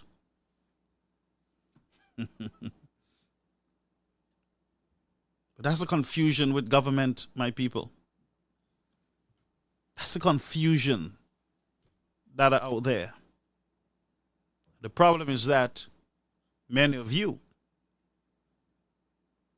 my fellow St. Lucians, fell for the propaganda. And the propaganda was that your government is against you. Yeah? They were against you. They cared not about you. And their agenda was to destroy you, to put their foot on your neck. And so you formed your local Black Lives Matters movement. Let me ask you, the Black Lives Matter movement in the country, does Black Lives Matter still? Does Black Life still matters? I ask you that. We have a young child that got to be buried. A young child. No outrage from any one of them. Where's Ras Iper? Is he on the market step? Where is he? Where's Ras Iper? Where's the movement? Where's Ernest Hilaire? Where is Philip J. Where is Alvina, the St. Jude promiser? Where are they? Where are their voices? Where's Alison Jean?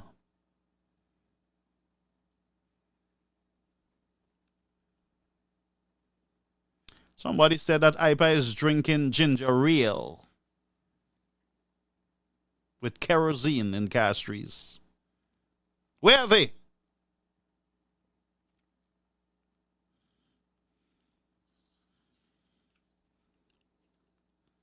Young people are dying in the streets, whether they deserve it or not.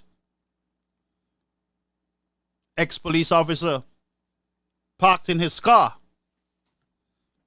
Bandits pull open the man's car, shut him up, took his gun, took his wallet. And one young man came back to him and said to the others, let's finish him, let's finish him. Bust a shot in the man's chest.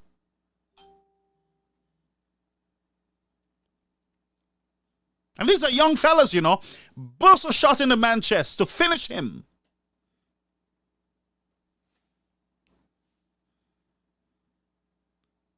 And not one thing from crime prevention people, minister,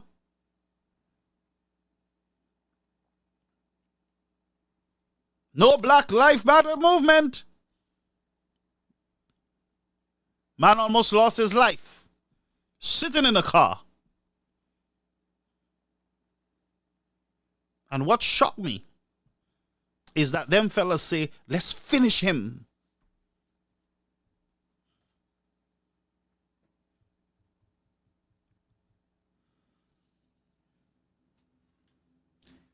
Prime Minister said to us, the United Workers' Party want to destabilize the country. And I said to you, sir, that the United Workers' Party have never in history destabilized St. Lucia. It is the SLP. Remember that.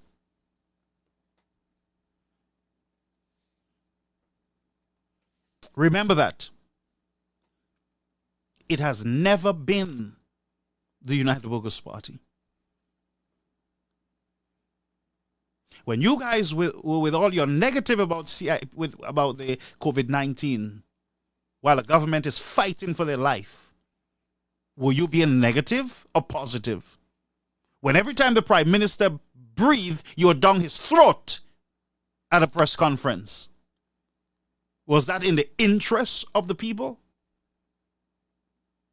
Was it? You gave him no breathing space. Were you the SLP? Were you in the interest of the people, of the nation? I want you all to think about it. Think about it. Let me read something here for you. Let me read something for you. And this is from Loop News. It's a CIP update. So Hilaire, Mr. Hilaire, went to the Chamber of Commerce, a meeting to brief them on this whole CIP issue. Little did Mr. Hilaire know that Chasney has a business and is part of the Chamber of Commerce. So, of course, Mr. Chasney shows up. Huh? He shows up in the meeting. Hilaire is the presenter. Chasney is a businessman. He's not there as the opposition leader. He's there as a business owner. He sits in the gathering, listen to Mr. Hilaire and his presentation about COVID, about the CIP. Beautiful, Mr. Hilaire. Mr. Hilaire speaking about CIP. Wonderful, beautiful. So listen. So Hilaire gave his big speech about CIP, tell them the opposition is the opposition. Nothing is wrong with CIP. It's in the opposition head. Everything is good. Everything is above board and there's nothing wrong. It is just a disgruntled man who has a problem in St. Kitts and it's nothing about us. We're good. Our CIP is the best. We have no problem at all. But just a pause here. Remember the Prime Minister was talking about correspondent banks? But Hilaire is still in the Chambers of Commerce. There is no problem. Everything is good. Huh? Everything is good. Yes, let's go. So Mr. Mr. Chasney stood up and questioned Mr. Hilaire on the CIP. Hilaire said, "Oh, I will be, because of the Martinez lawsuit, I am restricted. I cannot give a lot of details. I cannot provide a lot of details. Of course, for obvious reasons. Most of you would know. For obvious reasons, Chamber of Commerce. I can't talk a lot about it. But I can tell you it's Chasney. It is Chasney. It's Chasney. It's the opposition. Yeah, it's them. But I can't talk about it because it's in court." You know what I'm talking about, and that's what he's saying to the Chamber of Commerce. And so, Hilaire said, after being questioned by Mr. Chasney, and I wrote these points down. One, Hilaire said that the money in question is not the government of St. Lucia's money. Are you hearing me? He's restricted in what he can say. So he said the monies that we are talking about,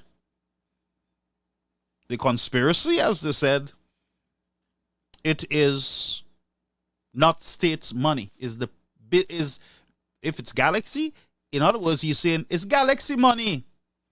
It's not the government money, huh? So now we are finding out that there is some type of money flirting in the skies out there. But keep on talking, Mr. Hilaire. And remember, he's restricted from what he can say. But there is money out there, but it's not the government money. Not the state money, but the money is out there floating somewhere. And once everything is approved, the monies are those private businesses, so not the people of St. Lucia. So let's say you have $1 billion out there at a bank in China somewhere. Hilaire is telling you that's not your money. Don't even watch it. Your passports are gone, you know. But that's not your money. You're stupid or something. That's not your money. All right. So he said he can't go into details. And Hilaire said to the Chamber of Commerce, "It is political noise and external pressure."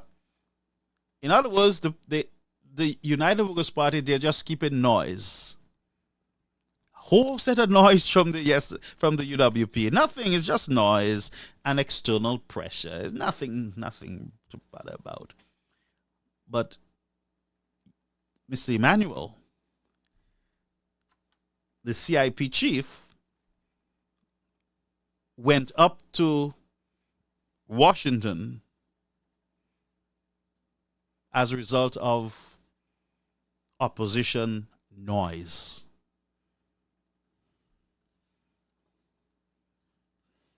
Now, this is government addressing Chamber of Commerce. Huh?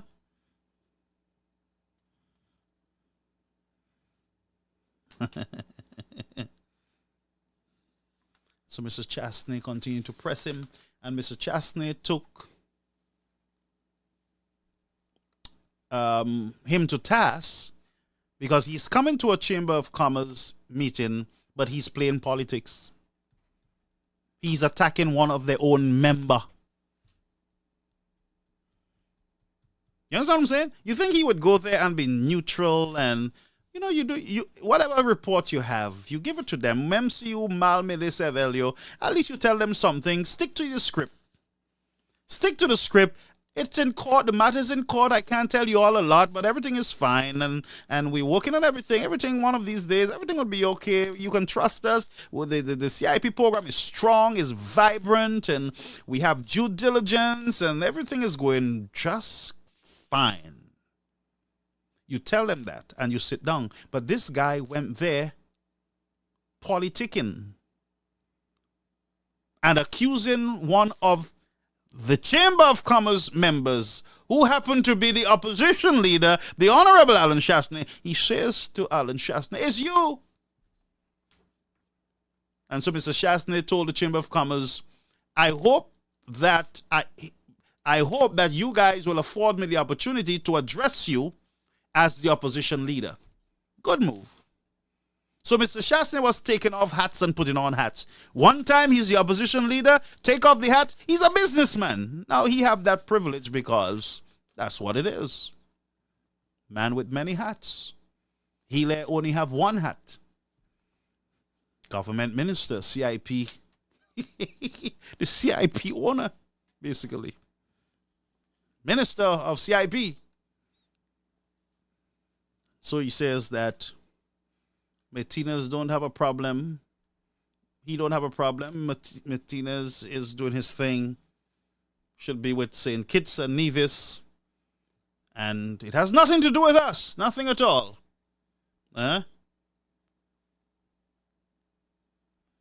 And, he said it's galaxy money. That's what he said today. It's galaxy money. It's not the people money. Mr. Martinez is losing his head and you don't have a problem with that. It's St. Kitts. We ain't had no problem here. It's not you all money, St. Lucians. The passport is you all own, but not the money. But you don't have your passport and you don't have the money. Where's the money? Where's the money? That's the question. And, this is just a bunch of confusing nonsense. A bunch of confused nonsense, as far as I'm concerned. And I hope to hear one of these days from Mr. Martinez, because I would love to, and the Prime Minister, the opposition leader announced that he will go to Washington, and I agree with him to go and see what is happening. Go and see what is happening. Go and see what is happening. But folks, the drama continues. And while the drama of CIP continues, guess what? The clock is ticking with the RICO lawsuit. And that's what I'm saying to you, friends. This Labour Party, they like a lot of drama. We will close just now. They like a lot of drama. I'll tell you why. They can fix this. They could have fixed it early in the game, They could have said to Martinez, could you come down? We'll listen to you. Come down, our lawyers and everything. We'll see what you have. We'll have a conversation. They could have done that from the beginning. We wouldn't be here talking all what we say, talking here. They could have said, come down. We're not coming up. You come down and we'll listen to you. But no, they went on a cussing spree. A rant spree. They even accused Lisa of DBS of terrorizing the CIP staff. Accused Lisa. And when Lisa confronts Mr. CIP and said to him, stop it, that's not the truth. In other words, what Lisa was saying to him is that you're lying on me, sir, and you need to stop. He turns around because of Mr. Martinez's interview with Lisa. And you know what he said? You know what he said? Oh, I spoke to the Prime Minister and we're looking at our options. We will take them to court. We're looking at our options because they say a lot of things and I love the press, but they say a lot of things and blah, blah, blah, blah, black sheep. Lisa could have sued you too. Lisa could have threatened you that she was going to take you to court. DBS could have defended Lisa in court. But that's all you guys do. You threaten people with court. You, the government of St. Lucia, you threaten the citizens to silence them or to have them afraid of you. And so a lot of other people won't talk because they're afraid. You pay. But there is one who don't pay, who is not pay. There's one who is not afraid. And he is a United States citizen. And there is nothing you can do when it comes to the wheels of justice and truth. What happened in darkness will come to light, and we will get clarity. If everything was just a joke and everybody was lying and there is nothing to see here, we'll be happy.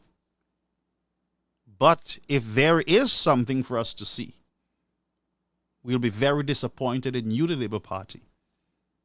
And we'll be disappointed for a very long time. A very long time. Huh?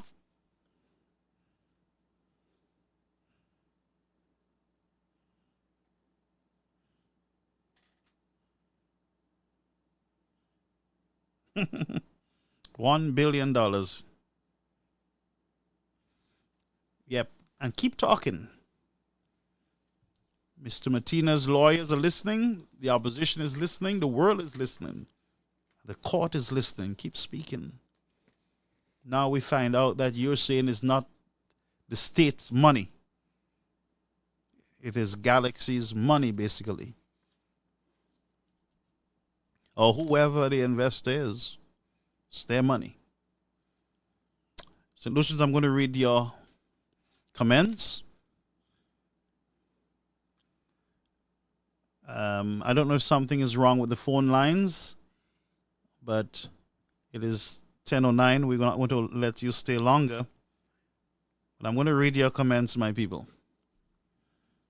And I want you to never be distracted with all the noise and the mapwe that are out there. Stay focused. Stay focused.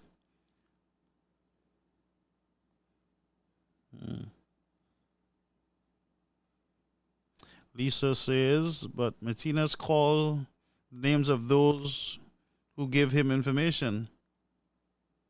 Oh, he did? I didn't know that. Yes, Dr. Fletcher, she did it with class. Lisa did it with class. I wish I could have gotten Mr. Martinez. I don't know if he's up right now, but I wish I could have. But I don't want to put him on the spot, with this whole legal case. But let's see. Let's see if we can. If he's going to. Okay, let's see if we can get Mr. Martinez on. All right. So I'm going to advise my lawyers, call Martinez for us. Put him on the line, please. Thank you, legal counsel. Just give us a minute in the show, folks. Yeah. Hey, Mr. Martinez, I do apologize for calling you so late, but we were just discussing the meeting that Mr. Healy had with the Chamber of Commerce. And we're finding out that he's saying that the money is not the state money. How are you? Not First bad. of all, how are you? Not bad at all, thank you. Can you hear me well? Yes, we're hearing you loud and clear. If you recall, when I had the interview with Mr. Joseph, I told Ernest, do not respond to my interview. Yeah. Do not speak. Yeah. We're watching everything you say. Yeah. Well, he couldn't help himself. He went to the Chamber of Commerce and he said that the money of the Canal Resort belongs to Galaxy. Yeah. And that is correct. The real estate developer is entitled to keep all the money. We know that. The problem is Mr. Chastney gave for that hotel the right to Galaxy to recover their investment with 700 families. Mm-hmm. Magically, after the election, Mr. Hilaire gave to Galaxy 5,300 more family to recoup. That's $1 billion. Why would he give $1 billion gift of your passport money to the Chinese company? Now we know why. We have the evidence why, and we cannot wait to present them in U.S. federal court. So thank you, Mr. Hilaire. You have confirmed today what we've always said, that the money, the contract that you signed, you gave the right for the Chinese to keep the money of your passport. Except that Mr. Chastanet gave them 700 and you gave them 5,300 more. And that you're going to have to explain yourself. So I wish that guy stopped talking. But actually, no, he should keep talking because we're recording everything. Wow. You know, and that's a good thing. But it's tragic. It's tragic that people don't understand that this has nothing to do with politics. Someone gave 5,300 family, that's over 22,000 passports, to Galaxy for the same project.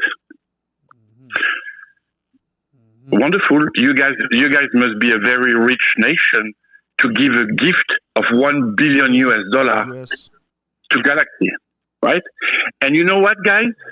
If I didn't bring it up, you would have never known about it. No, not at all. No. Ever. No. So I heard yesterday and today that Mr. Chastanet wants to come to Washington, D.C. to review the evidence. Yes. Well, it's the first time that someone of stature, one of the big leaders of the Caribbean, actually wants to hear, wants to see. Yes. I will speak to my attorney tomorrow and see if it's possible, but I'm sure it's possible. And that's it. But let me ask Think about it. But let me ask you, Mr. Martinez, if the government of St. Lucia invites you to St. Lucia, would that be okay? No. Because when they come to Washington, I want them to meet someone else. Okay, I got you. Not just me. You know, when Mr. McLeod came to D.C., he did not just met with me, right? He met with someone else, and the Prime Minister knows full well about that meeting, and Mr. Hilaire knows full well about that meeting. That's why he doesn't want to come to D.C. He knows, right? So, in the meantime, if anybody has seen Les Khan or Ying Jin, we're looking for them. I mean, we don't know where they are. They disappeared. So keep that in mind, right? Today, Hilaire has confessed the money contractually belongs to Galaxy. And not the people. He made a contract where he increased for the same project. It's easy to understand, right? Chastanet gave them 700 units. Hilaire came and gave them 5,300 more. That's $1 billion. That's $1 billion, yes. So thank you, Mr. Hilaire, for confirming that today. And listen, I'm so glad that he confessed that today. We know it. We have all the evidence, but he's making our job much easier by confessing. I told him not to speak, but he cannot help himself. He can't help himself. No. The truth will come out eventually, as you said. Oh, no, not eventually. It's going to come out very, very soon. Wow. So we got to brace ourselves for this. Yes. Have a good evening, Pastor. Thank you, my friend. Thank you so much. Yes. Thank you. Bye-bye. Okay, folks, that was Mr. Martinez here in the United States on the whole CIP issue. Wow. I keep seeing the $1 billion, $1 billion US, not EC dollars. And folks, in this whole CIP debate, honestly, I would love for us to get more clarity from the government of St. Lucia. We will listen to them. We want to hear from them, but we want them to, don't tell us about the opposition and Latinas. Just give us details. Give us a report. Let us know so that at least we can help you as a government to clear this whole thing up. Let's take this last call. You're the last call caller. You're on the air. Caribbean American News Media Platform. Good evening, Brother Garfield, and good evening to everybody on the platform. Good evening, my friend. Brother Garfield, interesting having Mr. Martinez calling tonight. Thank you, Mr. Martinez, for letting us know that Ernest Hilaire, on his own, decided to give Galaxy all our passport sales money. Did he say all by himself? Is that what I heard? No, I don't think so. No. Didn't Mr. Martinez just say that Ernest Hilaire went to the Chamber of Commerce and said to them that Galaxy keeps all the CIP passport, the passport sales money? I read it from a Loop news report today. Remember, Chastney said last night at the meeting that he was going to the Chamber of Commerce meeting, that Hilaire was going to address the Chamber of Commerce and the CIP. So I was searching to see what came out of it. Of course, I did not call the opposition leader, but I came across this article from Loop News, which says that Chastney questioned Hilaire on CIP at the Chamber of Commerce meeting today. And as I went through the report, then we found out that Hilaire is saying, basically, based on what Loop is saying, that the monies does not belong to the people. It is not the state money. So whose money is it then? It is the developer money. How could the developer keep all the money and there's nothing for it? So what is St. Lucia getting in return? But those are the questions that people want to ask, and these are legitimate questions, and we don't want to hear, people don't want to hear Chastney and Crook and this and that. We just want to know what in the world. An explanation would be good enough for us. I am not about Chastney this, and I'm about Mr. Hilaire, Ernest Hilaire, and I will call you Mr. and with respect and whatever. Mr. Ernest Hilaire, did you decide to give Galaxy all our passport sales money? Is that what you did? And if you did, who gave you that right? Did the people of St. Lucia say it was okay for Galaxy to get all? That's 13,000 units by 4 or 5, Brother Garfield. Now remember, it went up from 7,000 to 5,000, from 700 to 5,300. That's right. Files. No. Mr. Martinez said there were 7,000 files for one side of the project that they gave. 700. And on another side, no. I listened to him with on another program. He said 7,000 on one end and 5,000 on another end. So when I calculated, it was about 13,000 units.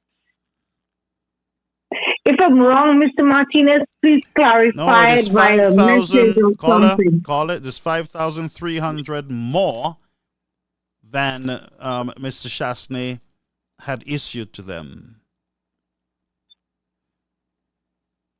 Well, Garfield, I hear you, but I'm just asking Mr. Martinez to clarify what he found out. I have it before me here. I have it before me here. It is 700. Okay. Thank you. Yeah, 700 from Galaxy got from the Alan Shastney. UWP administration. Good. Right. Yes. Mm-hmm. So it's 13,000 total. But that's what I'm saying. You're right. Yes, 13,000 in total. There was Hilaire gave 7,000 and another 6,000. So you're right. So it's actually 6,000 for real estate and 7,000 for the infrastructure. That's correct. So it's 13,000 units. But Garfield, I know I have this correct. So you're listening more than me. No, I've been listening about it on other places where Mr. Martinez is speaking. Right. So I'm listening to it from all angles that he speaks. And that is how I knew it was 13,000 units. 13,000 by 4, and that's a family of 4, plus if there's a grandmother. So let's say by 5. Do you know how many passports that are there? Do you know how many passports of Solution passports are being sold? Solutions? 13,000 by 5, 5 3s are 15, 5 1s 5 and 1 6. 65,000 passports Hilaire gave to about, and I'm saying approximately, because a unit can consist of 4 or 5 passports. Mother, father, 2 children, and possibly grandmother. But look at the increase. The problem is the increase from what was originally issued to them for that project. Does that project cost Solutions $1 billion US? Not only that, Brother Garfield, 13,000 units, there's about roughly 65,000 passports. The price of those passports, I mean, $1.something billion, and you telling me that Galaxy gets to keep all of that money for a project that is costing much less than that? But what is the extra money that for? That does not make sense. Yeah, someone is. I'm sorry to say, Brother Garfield. Someone is getting money. Someone, no. Question is, IS operative word here, is someone or are some people making some serious big bucks from that money besides Galaxy? Because Galaxy cannot keep all of St. Lucia's money for nothing. They're not giving us anything for $1.something billion. But that's what I was asking. My question would be, caller, what is the cut for the St. Lucian people in this money? What are they getting? A hotel that costs what? No, and where's the hotel? Is the hotel being built? It is all. No, I heard the hotel has come to a halt. So where's the money? So no. For Garfield, some people, and I'm saying it. I'm being very careful how I say this. Some people lifestyles have changed drastically in this country. We see them. We can point to them. We know who they are. And they have some serious questions to answer to the people of St. Lucia. $1.34 billion could take care of St. Lucia's problems. That's the U.S. That's 3-point-something billion Eastern Caribbean dollars. You think about the healthcare system that we can get from that. That could take care of all the issues that we are faced with here in St. Lucia, including the high taxes and the high cost of fuel and the high price of everything that came from the high cost of fuel and the high taxes that Philip J. Pierre put on us. All that money could help out everyone St. Lucian. There are about 180 or 85,000 St. Lucians. Well, let me ask you, caller, while you're saying that, stick a pin. Based on all this, the misinformation, the confusing stuff that is going on here,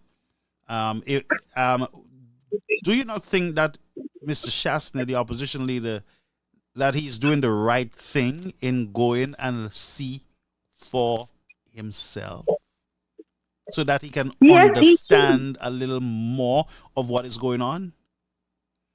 He should go see for himself. And let me say that I don't know that I should say something, but St. Lucia has enough mess going already. Mr. Shastri should go and find out, as the opposition leader who's representing, and I say over 40,000 of us, maybe 60,000 of us in this island. Mr. Shastri should really go and find out what is going on. I agree with him. If he said he's going to go to Washington and see what is going on, so he can come back and tell us the citizens of St. Lucia, what has happened with this CIP, all of this scandal and all this CIP money. One. Number two, Mr. Martinez, I have, you don't know me and we don't know each other personally, but sir, don't fly to St. Lucia. Do not fly to St. Lucia and come here and make any statement, because then you would be giving them reason to be able to take you to court in St. Lucia.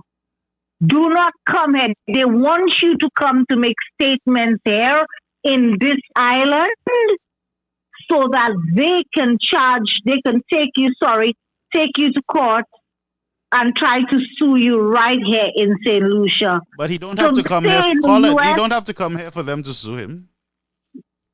No, they could sue him, but they cannot sue him here. Who said that? Where's Mr. Martinez making his statements? It's not where you're making the statement, it's who you're making the statement towards. Well, Mr. Could you have taken anybody to court that made any statements about you in St. Lucia? As I'm asking you a question on your show, because on your program, there are people who have made certain statements about you on this end. There are people who have threatened your life on this end. Right. Could you hold a court case in the U.S.? Yes. And could you hold a court case against these people in the U.S.? Yes. Okay. I thought that was not possible, that you'd have to fly to St. Lucia to hold a court case here against the individual. I need you to check this out. Legally check this out. Okay? Because a lot of people can stay where they are and make statements, but the moment they land here, that's another story. And I say take him to court here in the Caribbean, in St. Lucia. Do you understand what I'm saying? For the CCJ to pass judgment on him. That's right. That's right. Okay. So, Mr. Martinez, they cannot take you to court right now in St. Lucia because you have not said a word about them. You didn't land on this island and say one word about any of them on this island. So please do not come to St. Lucia. First of all, to put your life at risk. Secondly, to come here and make a statement so that they can take you to court. And the same CCJ that their friends are the judges and the heading. And I'm saying it frankly tonight, are the ones that will be judging that case. So stay in your Washington and do everything you're doing over there. Yes? Caller, Yes, Mr. Martinez is not going to come to St. Lucia. Mr. Martinez has his expert legal team with him. And that's right. He's not going to make those, whatever Mr. Martinez, I suspect he said, it sounds like he can back it up in the courts. So I'm not worried about him. But I understand that I said it so people are not that silly. That's right. And when you hear them calling for Mr. Martinez to come to St. Lucia, there is another side to that story. Well, it's not because they genuinely want him to come to St. Lucia, but they want to. What they need to do they want to try to sue him here in St. Lucia. Tell the St. Lucian people the truth about what is happening here, because a majority of the people are more confused than anything else. And I suspect, caller, that very soon there will be more clarity to this whole discussion. And therefore, we got to watch the space. We got to watch the space and mark my words that we'll be in for a ride. We'll be in for a very rough ride. Who gave Ernest Hilaire the authority and the right to let Galaxy have $1.4 billion of St. Lucia passport sales? We will find out. Can Ernest Hilaire respond to that question, please? Because that is insane. That is insanity. Galaxy is not even investing $500 million in St. Lucia.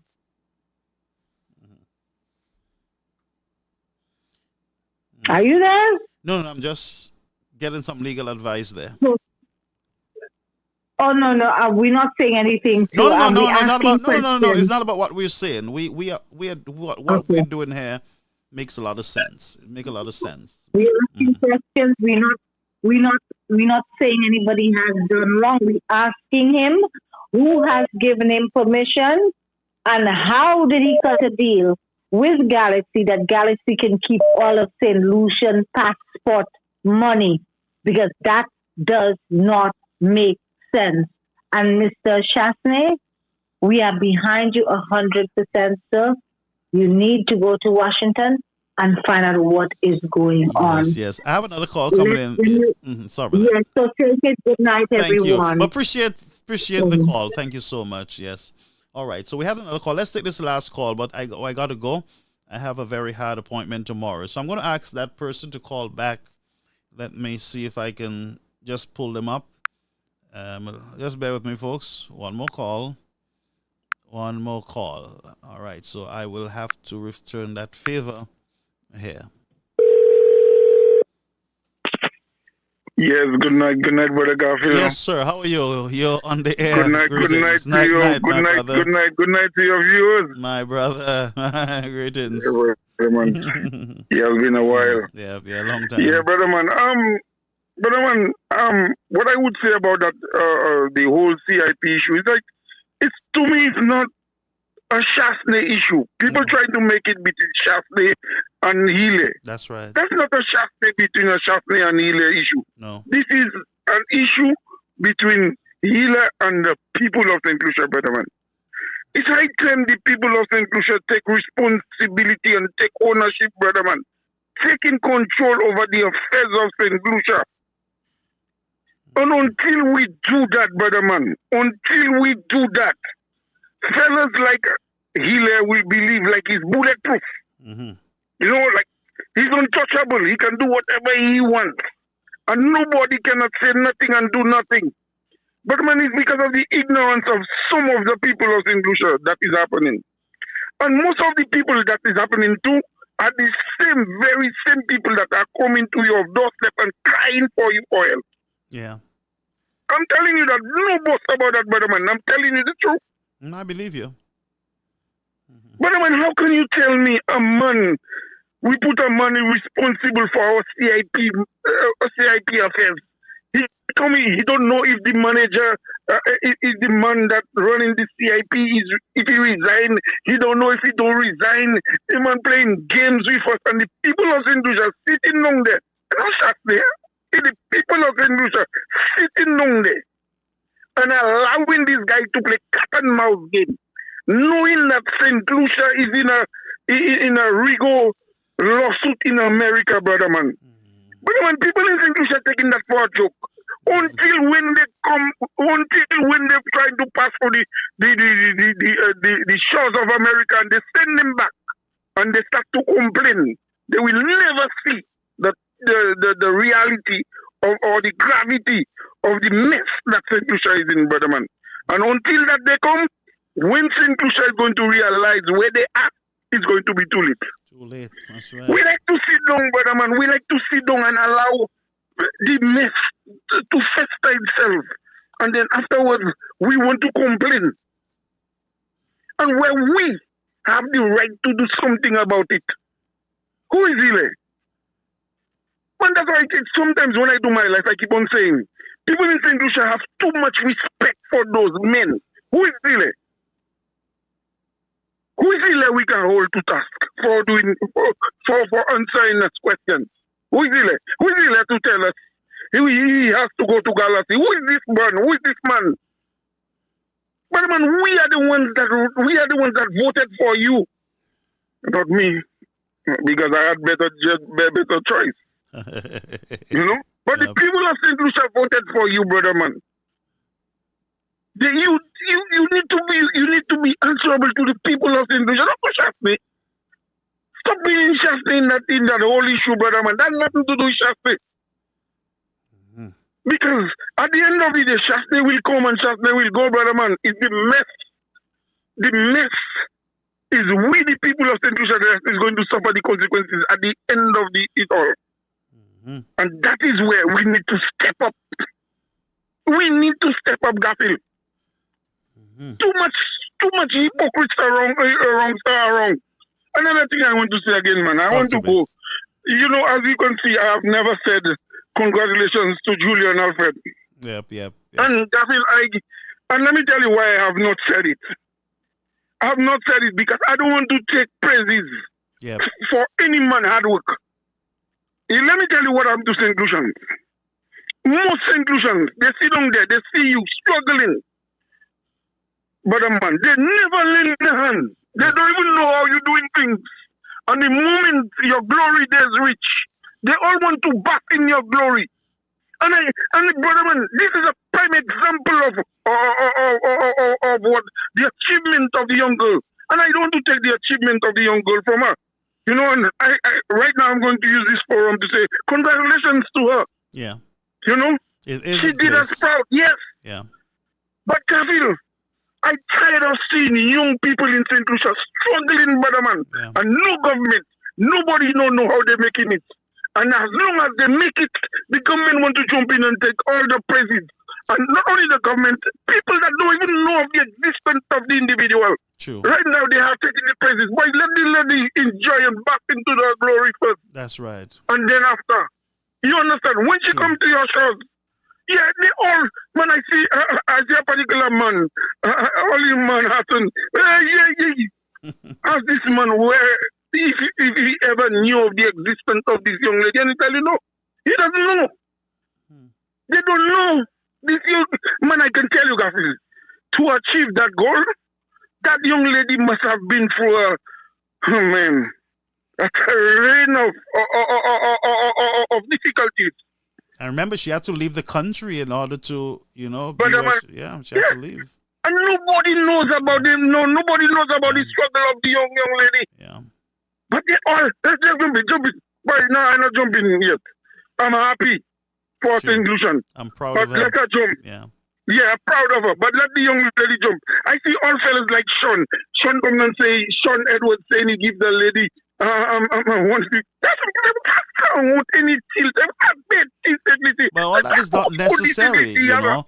All this is not necessary. Talking about what you give her, I give her is basically what they're saying is that is as a result of what I give her. That's why she is where she is, and they should just allow the girl to be. Allow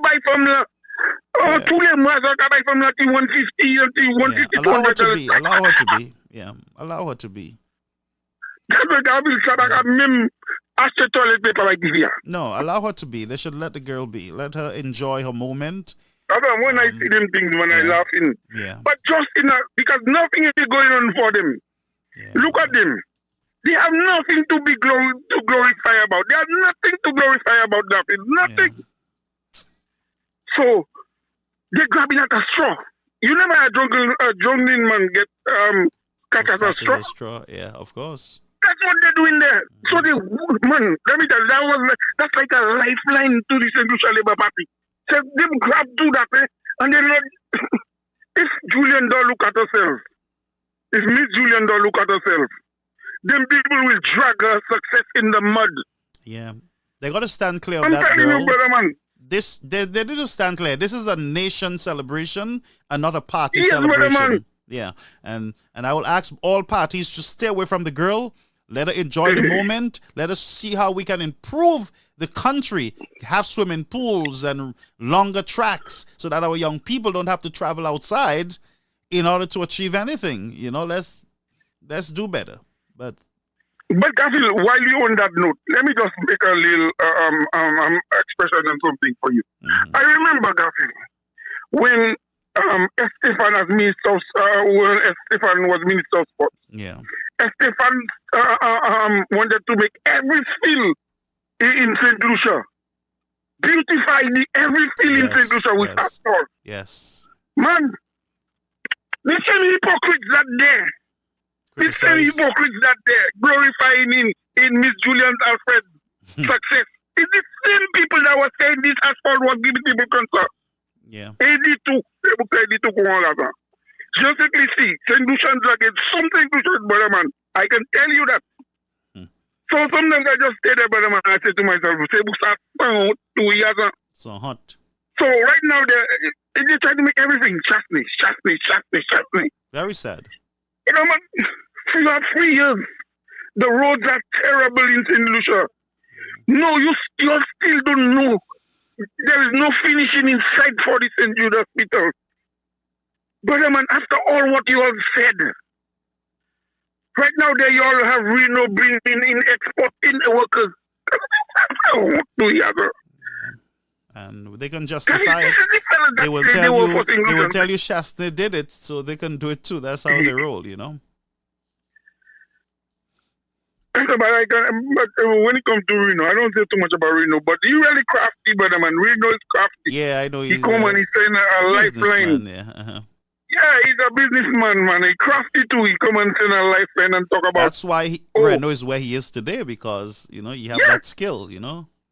Yeah, he's very skillful. Now, guys like you and I can see those skills, because I mean, we live in a country where we broaden our horizon. We know things. Yeah. We see things. We know what man can do to achieve certain goals. Yeah. But some of our people are so backward they can't see that. The man come and throw a lifeline bit and say, oh, he cannot get workers to work. And come on public when he know, I mean, he come on Newsmaker Live and make that statement. Knowing that. Brother, all I don't have to do is go to Dennery, and there's enough young men there by the block who would love a job. Brother man, don't mind them fellas. Them fellas don't want to pay the fellas. Them men don't want to pay the fellas. Cheaper they don't to to give the fellas good benefits so that their family could benefit. Because I heard him. He said, Reno said, but look at America. They bring in workers. But what he's not saying is that sometimes it's cheaper. They're trying to get away from certain taxes and all kind of stuff, loopholes that they're using to bring in workers and to underpay them and have them living in very bad conditions. Huh? Yeah, because you see the fellas living in bad condition, but to the guys they living in good condition because of where they came from. Because of where they came from, so they will accept everything. Because of where they come from, and that's what institutions must open their eyes to these little things. We need to open our eyes to that. When you bring a Bangladeshi from Bangladesh to St. Lucia and you give him a nice, comfortable bed and a free lunch. You give him 3 meals a day, and you give him all the amenities. Plus, you give him a where he can get a salary. What do you think? The man, you don't know where these guys come from. You know. You live in America. We see them all that we see. We see how some people live in the outside world, brother man. So that's why I'm trying to tell you there, brother man. St. Lucians need to open their eyes, brother man. Stop letting them fellas just come and vomit things for them to eat. Open your eyes, St. Lucians. And stop these guys making it about Shastney. 3 years later, you're still talking about Shastney, Gaza. You know, you can have a blessed night. And to your viewers, good night. Good night to you, my friend. Take care. All right, that was our friend Gregory. Folks, we got to go now. God bless you. Thank you for being here with us on the platform. We continue our discussions tomorrow. We'll be live on GVD TV. and also our Facebook and our YouTube channel. I want to thank you so much for being here with us on Caribbean American News platform. Have a beautiful night, folks, and I have a lot of catching up to do, a lot of communications, a lot of a lot of information coming in here. So have a beautiful night, and we'll be back at it, God's willing, tomorrow.